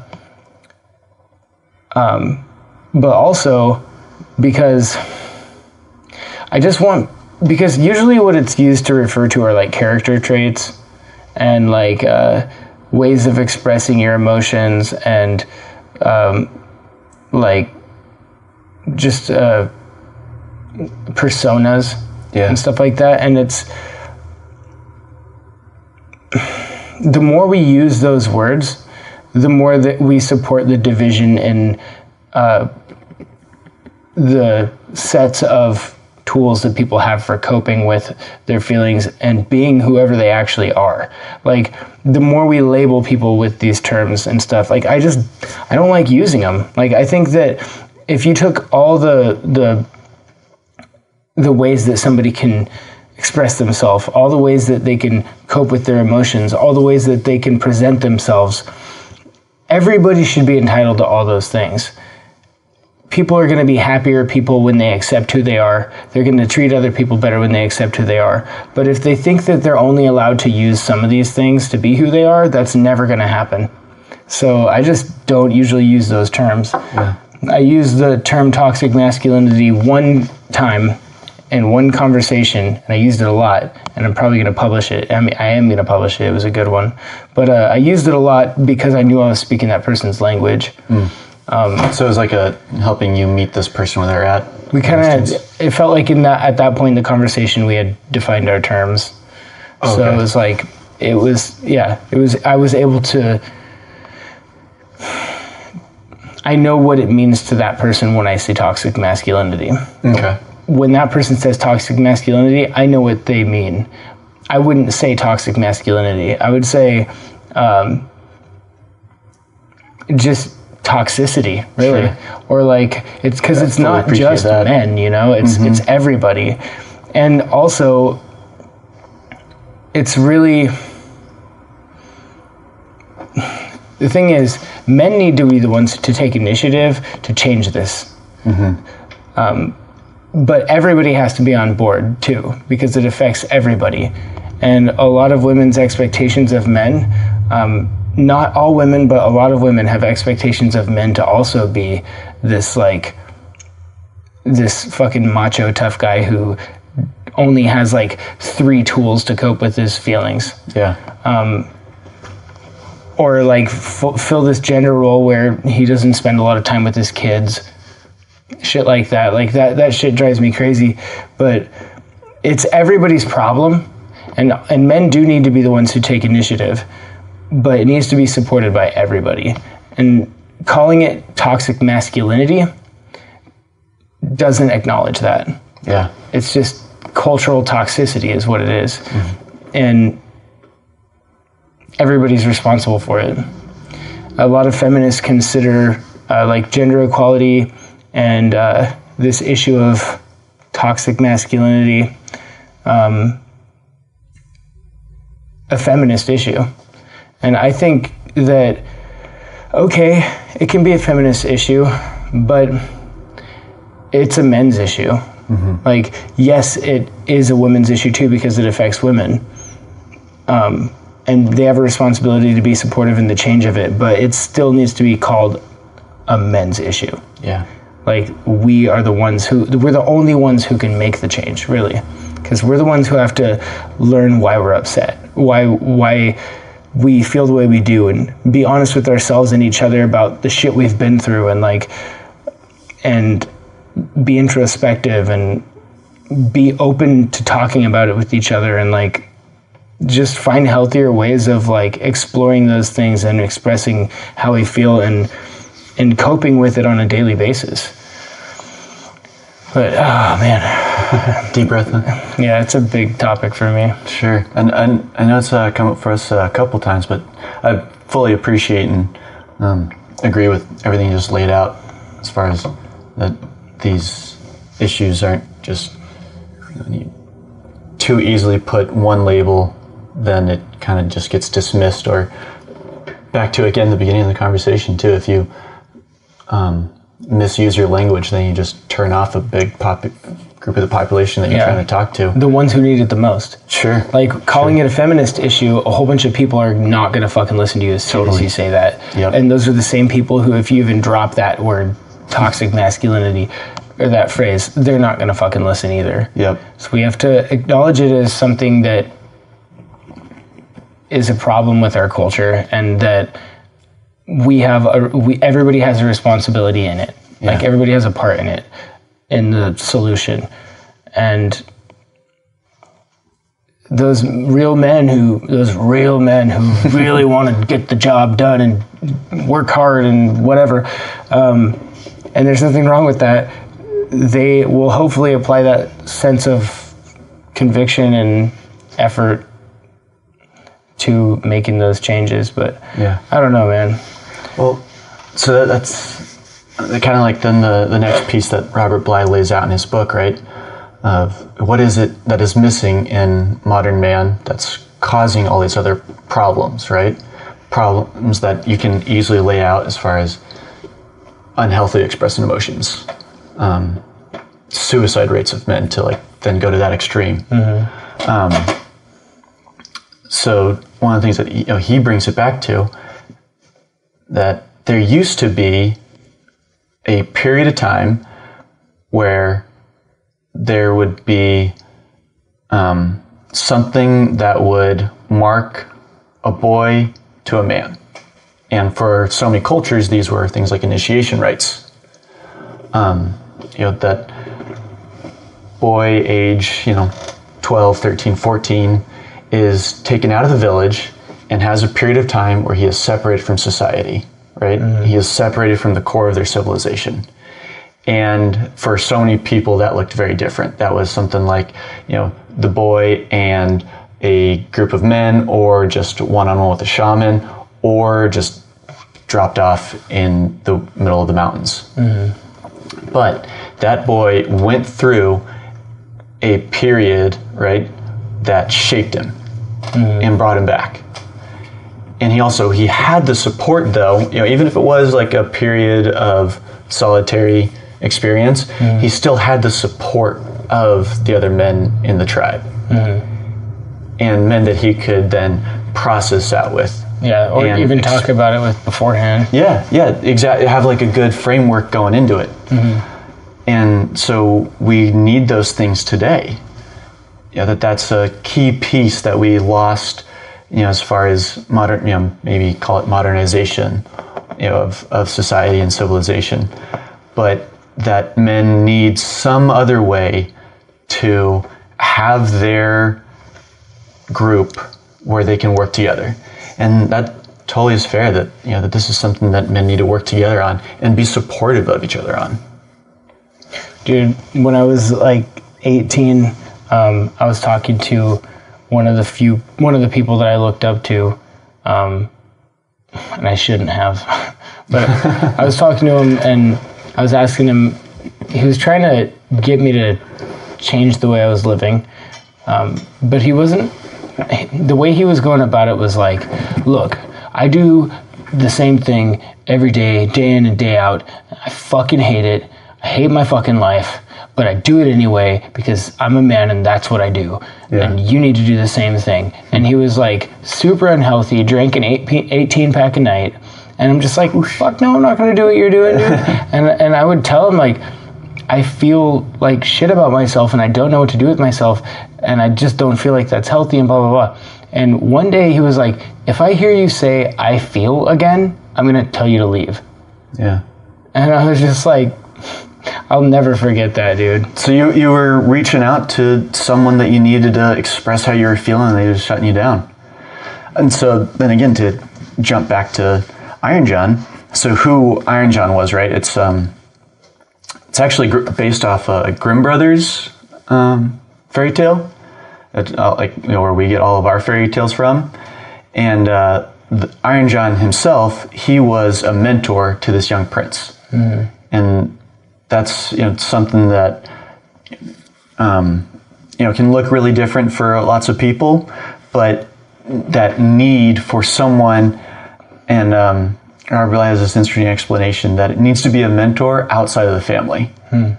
And I know that's something that you've gone back and forth with, talking about like the gentleman who signed you up for martial arts first, like how that was somebody who supported you, who reached out for what you needed, that is so crucial to your development as someone who you can say to them like, hey, like I had this happen at school the other day and it was kind of weird. Or, like, hey, there's this girl that I like what do I say? That need for that, support and guidance. So, you were reaching out for a mentor, someone older, and they weren't there. Yeah, well, and like during that time, and I'm not blaming, it was my responsibility. This goes back to the free will thing. I mean, always on your mind. Yeah, because I only have free will. Like, if life is a multiple choice question, I only have the choices that I'm aware of. And I was really limited in my awareness at that time. And the way that I ended up coping with all the shit I was dealing with was getting drunk to the point of blacking out every night and going out and like getting in fights and like I was just really, I would wake up in the morning miserable, and my first thought before I even open my eyes, like when I'm still halfway in a dream state, is, oh fuck, how am I gonna get fucked up? And like that was at that time of my life, and every time I didn't have anybody to talk to about it, nobody. And I had like my friends who were doing the same thing, and I had that guy that I talked about, and then I had like just other people who were really fucking high on drugs or drunk all the time. Yeah. And so, that's what I did. Yeah. And so there you go, man. That need for ritual of change, a community that supports you. and you know what's Someone crazy? you can talk to. What happened was, and this didn't totally change me.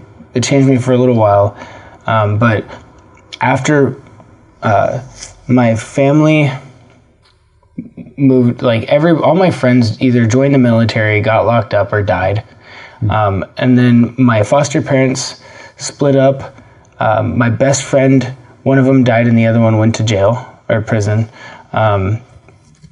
for an accident that they were in together. And then like my sister and brother-in-law were not there. Like everybody was gone. Yeah.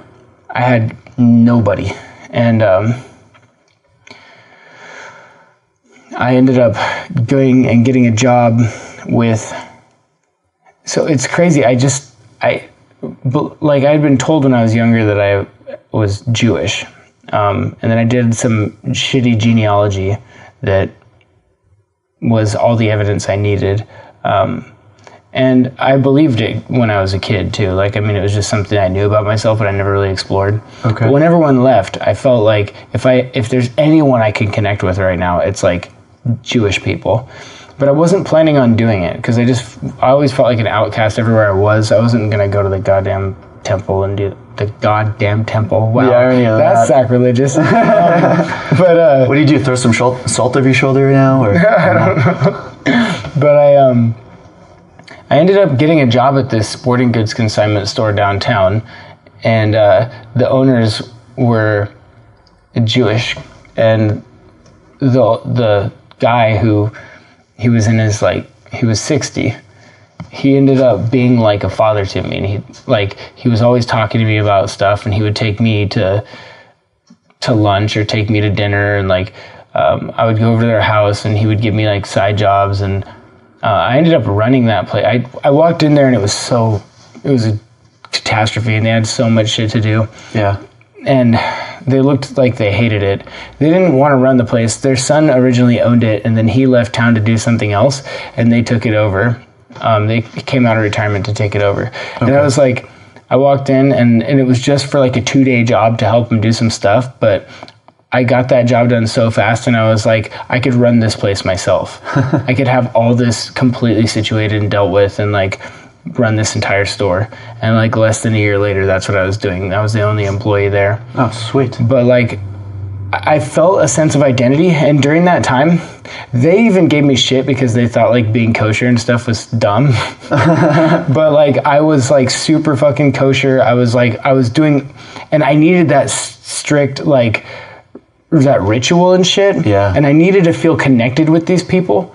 And I was reading Torah every night. Wow. And so I was reading all this all these stories and shit. And so I was trying to learn about myself and about people through that. And although I didn't actually feel like I was connected with a higher power. Okay. And I didn't think there was any reason to do the kosher thing. I was like, I'm just gonna do it until I understand how it's benefiting me. And in the end, it was the discipline. Yeah. I came out of one of the most fucked up times of my life where I was getting in trouble constantly. I was drinking all the time, getting MIPs, getting in fights. My friends were getting in trouble. It was all fucked up, and I was just really self-destructive to running this store and having this strict routine and just self-discipline. I learned it all just from that. And anyway, I feel like was a coming of age thing for me. Yeah. Because that's when I finally started to have some concept of who I was. And that was the first time that I ever thought of the possibility that that I can do a good thing in the world. I can have a positive impact on the people around me. Yeah. I never really considered that before. So that was huge. Clearly that gave you such a sense of self-purpose. Gonna get up in the morning and I have a job to do. Well, and I was separated from everything that I had known. So I was doing the whole go out into the wilderness alone thing, and figuring out who I was. I think with the coming of age thing, regardless of if you're with a group of people or not, if you're alone either. I mean, I had Phil, and he was like... This was the gentleman taking you out to lunch? And Yeah. And he would talk to me about all kinds of stuff. Yeah. But, like, I think with those coming of age rituals, they're like going through all these difficult experiences. Number one, proving to themselves that they can. Well, not number one, but in no particular order of significance. Prove to themselves that they can. Yeah. Learning who they are and having a stronger understanding of their connection with themselves and the world around them. And that's exactly what was going on for me in that experience. But anyway, that just was a thought that came to me. No, that's totally huge. But Phil was like he was a really sweet dude. And he fucking lashed out at me once, like right when I started working there. He told me to vacuum, and he goes, and I said, this cord's in the way. Should I just leave it plugged in or unplug it? I didn't know what it was connected to. I should have just looked. But he goes, you can unplug it. And I unplugged it. I got in so much trouble because they had an internet cafe there, and all the computers were connected to that. Oh, no. And he was a computer programmer, and he's like, you never just unplug the computer. But he took me outside and fucking just fucking chewed me out like hardcore. Yeah. And I was like, I'm so sorry. I didn't know. I misunderstood. I won't do it again. And he I could tell he felt bad, and then he walked away. And then later on he came back to me and he was like, hey, I just want to let you know I shouldn't have yelled at you. Like, I understand it was an accident, and I'm sorry. And I was just like, dude, parents flip out on their kids all the time. Yeah. Kids are really frustrating especially when you spend a lot of time with them. They can be really frustrating, and parents make fuck ups, and like, we're not always perfect and shit, but kids don't learn from you flipping out on them, but they do learn from you having the humility to let them know that you were wrong. They learn how to have humility and how to they learn how to be vulnerable. Yeah. That's huge that he apologized to you. How many men in your life can you think of that just would have been like, I know I was wrong, but no way am I apologizing. And he never did it again. Yeah, that's huge. Yeah. And he modeled that to you. He taught you without even intending to. Mm-hmm. Yeah. It was awesome. No, that's huge. And then my other friend, my friend Ryan, who was on, I forget which episode, Ryan Brown. Did a couple, yeah. He communicates in a way that is like, he asks so many questions, and just the way that he thinks about things it changed the way that, because you can tell that when he's communicating with other people, he's communicating with himself a lot. Mm-hmm. And that really changed the way that I communicate too, but it's really hard to even say how. He just is really self-aware and asks a lot of questions, and is very curious. And I've never seen him get mad. Interesting. Yeah. Yeah, that'd be cool to get to sit down and talk more to him. But I know we've talked a lot about wilderness therapy experience and his experience too, and asking about what laid the foundation for my passions for my current work. That was something that was kind of like an inverse for me, and then so all kind of wraps back to what we're talking about with Iron John and your experiences of who your mentors were, and having that self-drive and purpose of a task. So working wilderness therapy in Utah, one of the frustrations that myself and a lot of other people have, when you work that, is what is it that led to this student's life that this is where they are? Mm-hmm. That was something that drove me nuts, thinking about that too much. And that was kind of like, my hope now with Wild Whatcom is that, if a student has,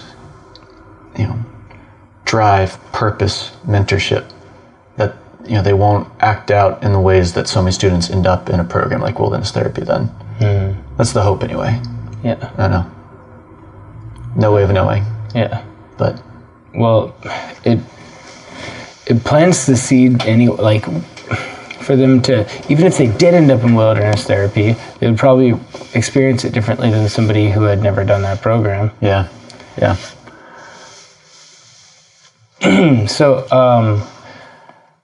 I said on episode 24 with Jenna that I would talk to a philosopher about free will and determinism because I made up a philosophy. Yeah, the probabilistic determinism. Yeah. Which apparently it doesn't sound like it's possible according to some people, but it makes sense to me. It's okay.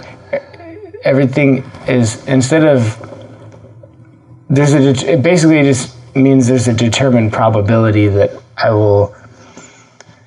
I guess it's determinism is everything is going to happen exactly this way, right? Because of cause and effect. Sure, and you have no control over it. It's going to happen no matter what you do. And what I'm talking about is it's kind of like free will, but there are multiple choice. Mm-hmm. There's a probability that I will make one of these 3 or 4 decisions, and the probability is of those things is predetermined.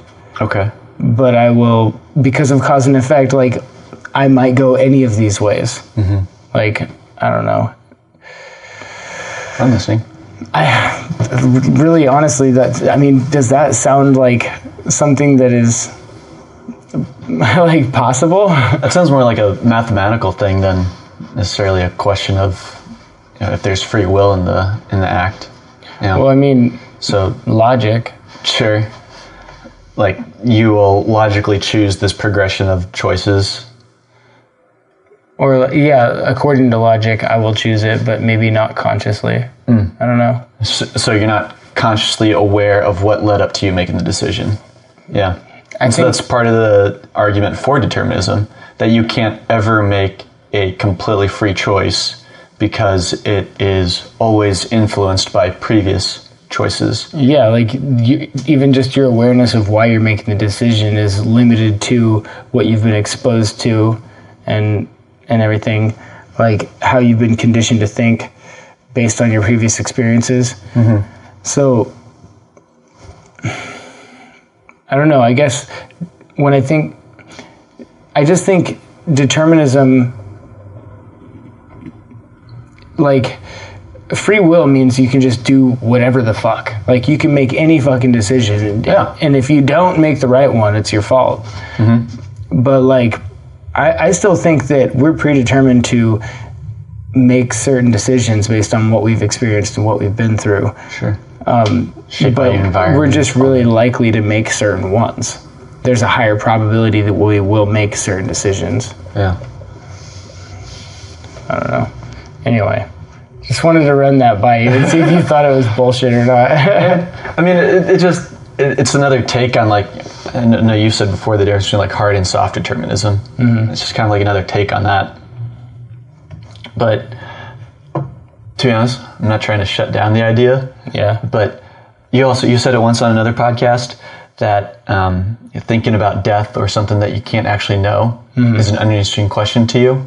Yeah. The reality to me is that free will and determinism is a completely unknowable question. Yeah, for sure. Because I might try and list off to you all the reasons why I decided to get up this morning. I freely chose to, make breakfast and come on over here. Yeah. To which you can easily say, I only did that because one of the more recent arguments for determinism is that all of our decisions are caused by hormones in our body and fluctuations in sugar. Mm-hmm. And wherever your sucrose level was, whatever it was at the time, that's what makes your decision. So then, to me, where it just then gets interesting is where the existentialist rises out of that which I know you've talked about that before, of like, rising out of your nihilism. Yeah. Why I chose to make the decision that I did for me. Mm-hmm. Can I ever know if it was, determined? Can I even know that you and I are actually just brains in a vat plugged into the Matrix? Yeah. No way of knowing. Yeah, well, that's why it's ridiculous when people get in arguments and big fights and shit over this kind of stuff, because they're arguing over which one is true. Yeah. And the fact is they're assumptions. Mm-hmm. And an assumption is something that you choose to believe when you can't prove or disprove what you're trying to. Like the way I see it is, an assumption is just one scope that you can look at things through, and you can use the scientific method to try to figure out things based on that assumption, or you can use it in any other way. And really, I think people switch back and forth all the time. Totally. And how they look at life. Like in psychology, there's explanatory style, which is like basically pessimism or optimism. Okay. And pessimism, people place. So an optimist basically believes that the thing that happened was circumstantial, and that it's not going to be the way that it always happens, because it has to do with all these things aligned to make this happen. And the pessimist is like, no, this is just the way it fucking is. Like, I did that. Yeah. It's who had control in the moment. Where was the most control in that moment? But people switch back and forth between philosophies, and they examine their life through the scope of multiple different assumptions. And the ones who use the one that makes them feel the best are the optimists. Yeah. That's why sometimes you'll have somebody saying, no, I'm responsible for the outcome of my situation. But then say they failed a test that day, they could be like, well, I didn't get enough sleep last night because my neighbor was being too loud. Yeah. And if I could take the test again with more sleep, I'd do better. Well, how are you responsible for the outcome of your situation if you're blaming it on your neighbor or whatever? Like, I don't know, shit like that. That's also terrifying, though, to most people to think that everything is determined. Mm-hmm. That is terrifying. I don't care. So if you watch a movie, that whole thing was written and acted out and produced exactly that way. Yeah. And you still enjoy it. Okay. Like, even if life was determined and already pre-written and we're just acting out roles, it's still fun. And it still sucks. It's still all the things. Yeah. Well, okay, so I guess when I think of like most people being terrified at the idea of like a hard determinist, right? Mm-hmm. Thinking that there is, like, to use the metaphor, like a puppet master, that there is some grand planner who is just twiddling their fingers and manipulating your whole life, and you have zero control over what's happening. That is certainly terrifying to a lot of people. Well, that's why that's what trips me out. I think that's the reason that Christians preach free will all the time. Yeah, the irony of preach free will, but you must love your all-loving God, otherwise he doesn't love you and sends you back to hell. Or like, you have free will and you're responsible for your decisions, but God has a plan for you.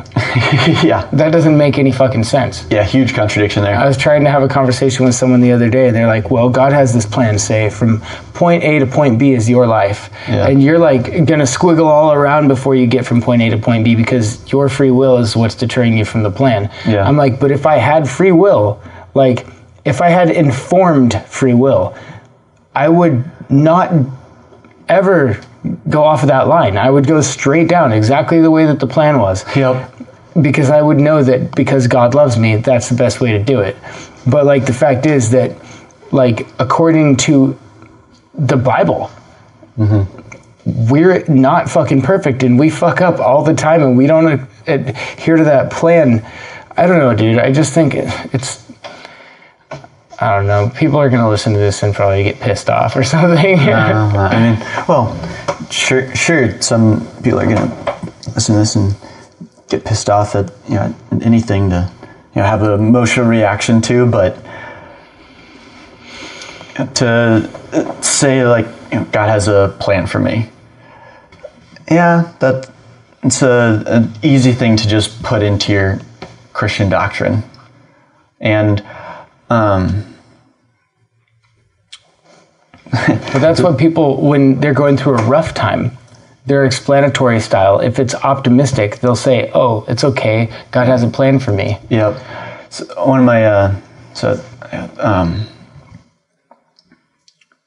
I think Nietzsche is one of the philosophers that gets kind of over kind of reused today by just like people just pick and choose what they want to from him and ignore other things. But I really enjoyed some of his criticism of Christianity, and what he really didn't like was the separation from this present moment, this life. Like when you're always striving for the afterlife, like what a fucking missed opportunity. Instead of radically seizing what you want to do and live right now, you're concerned about the afterlife. What a bummer.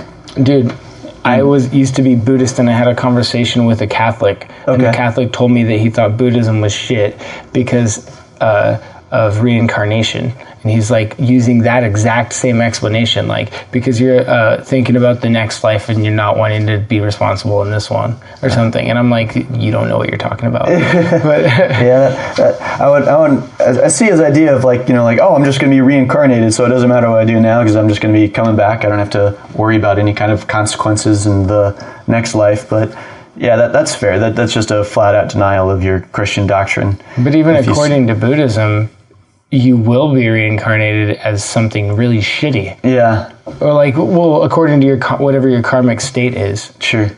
So, I mean, if you are a shitty person, you might come back as like a dung beetle. Yeah. Which I always find that one curious because it's like, well, so you're putting this other hierarchy of animals, and assuming that a dung beetle is lower than you on the planet. Well. Yeah, that sounds like a pretty strange, not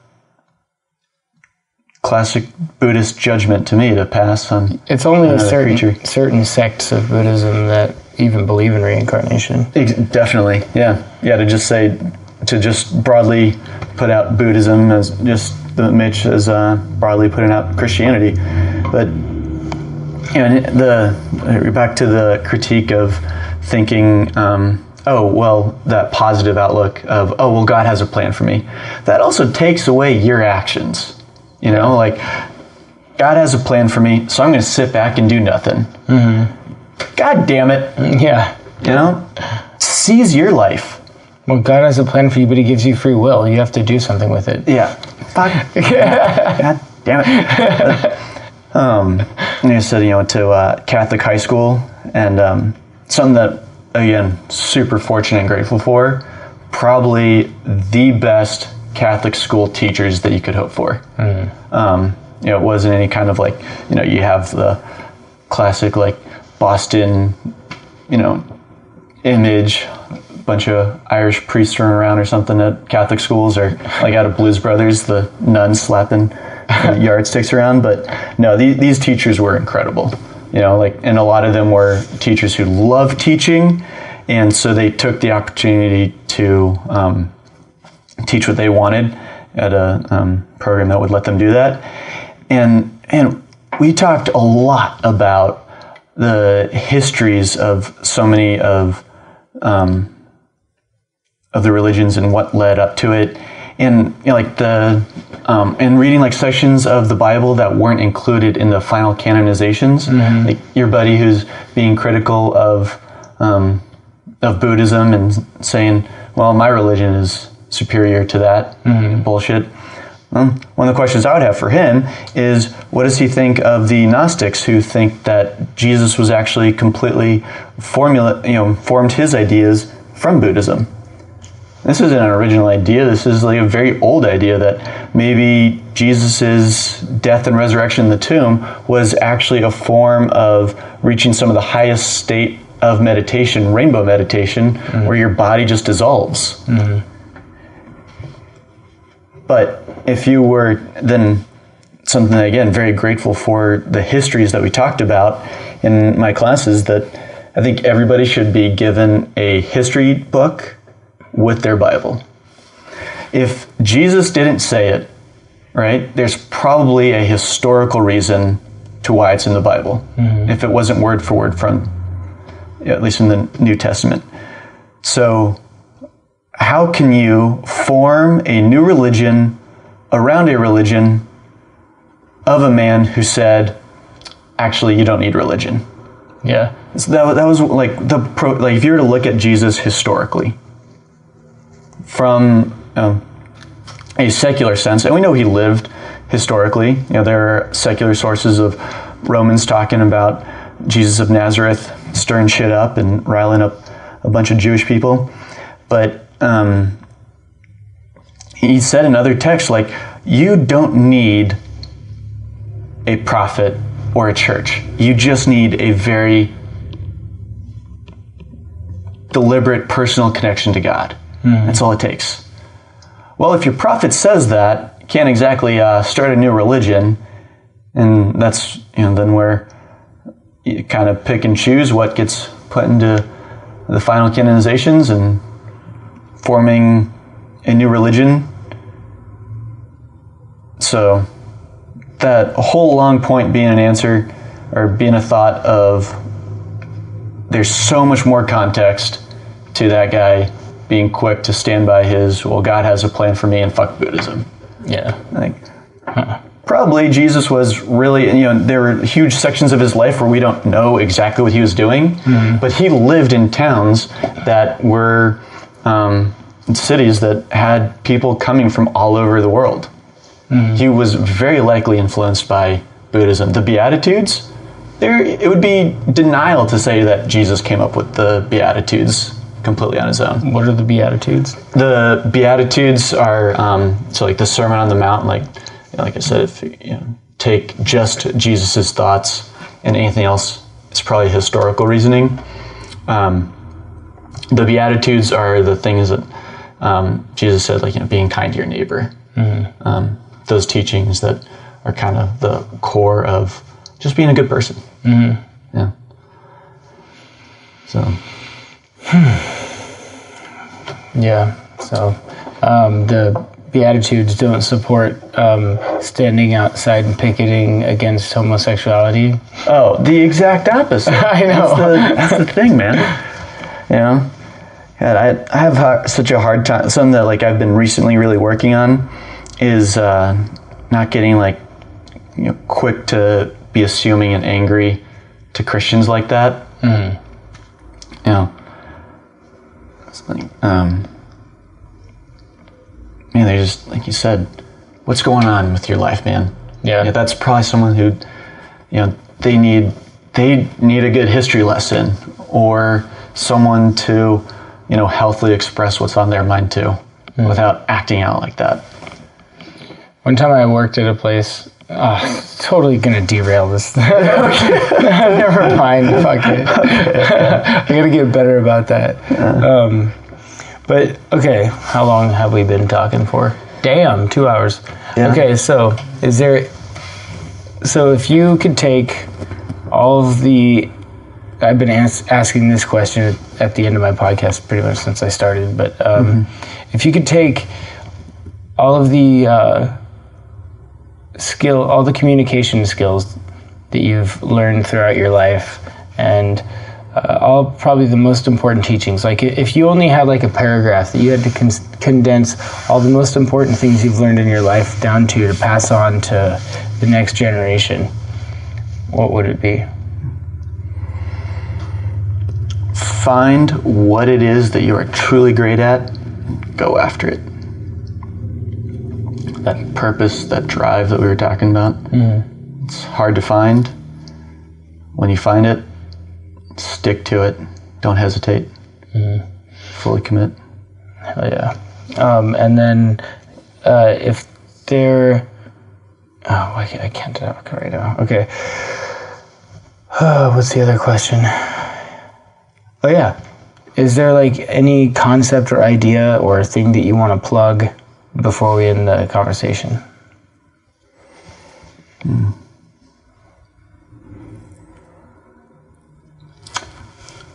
Yeah, I'd like to end with something that I've been really enjoying from last couple of jobs that we would do, like either starting a meal or ending an outing or a day, would be with an attitude of gratitude, and just something that I'm thankful for, and kind of helps us start that beginning of healthily processing emotions. So, Benji, I'm grateful for you having me, man. Hell yeah, I'm grateful dude. for you doing this podcast and putting out a good message to the world.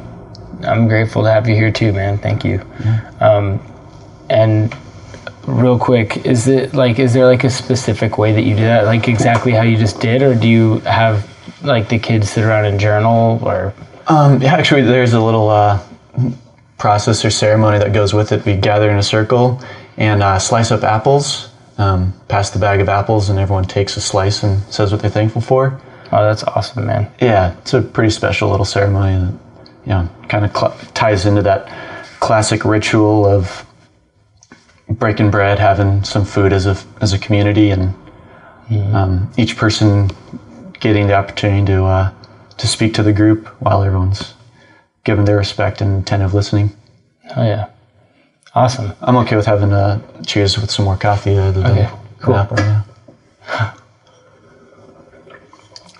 All right, man. Well, thank you for being on my show,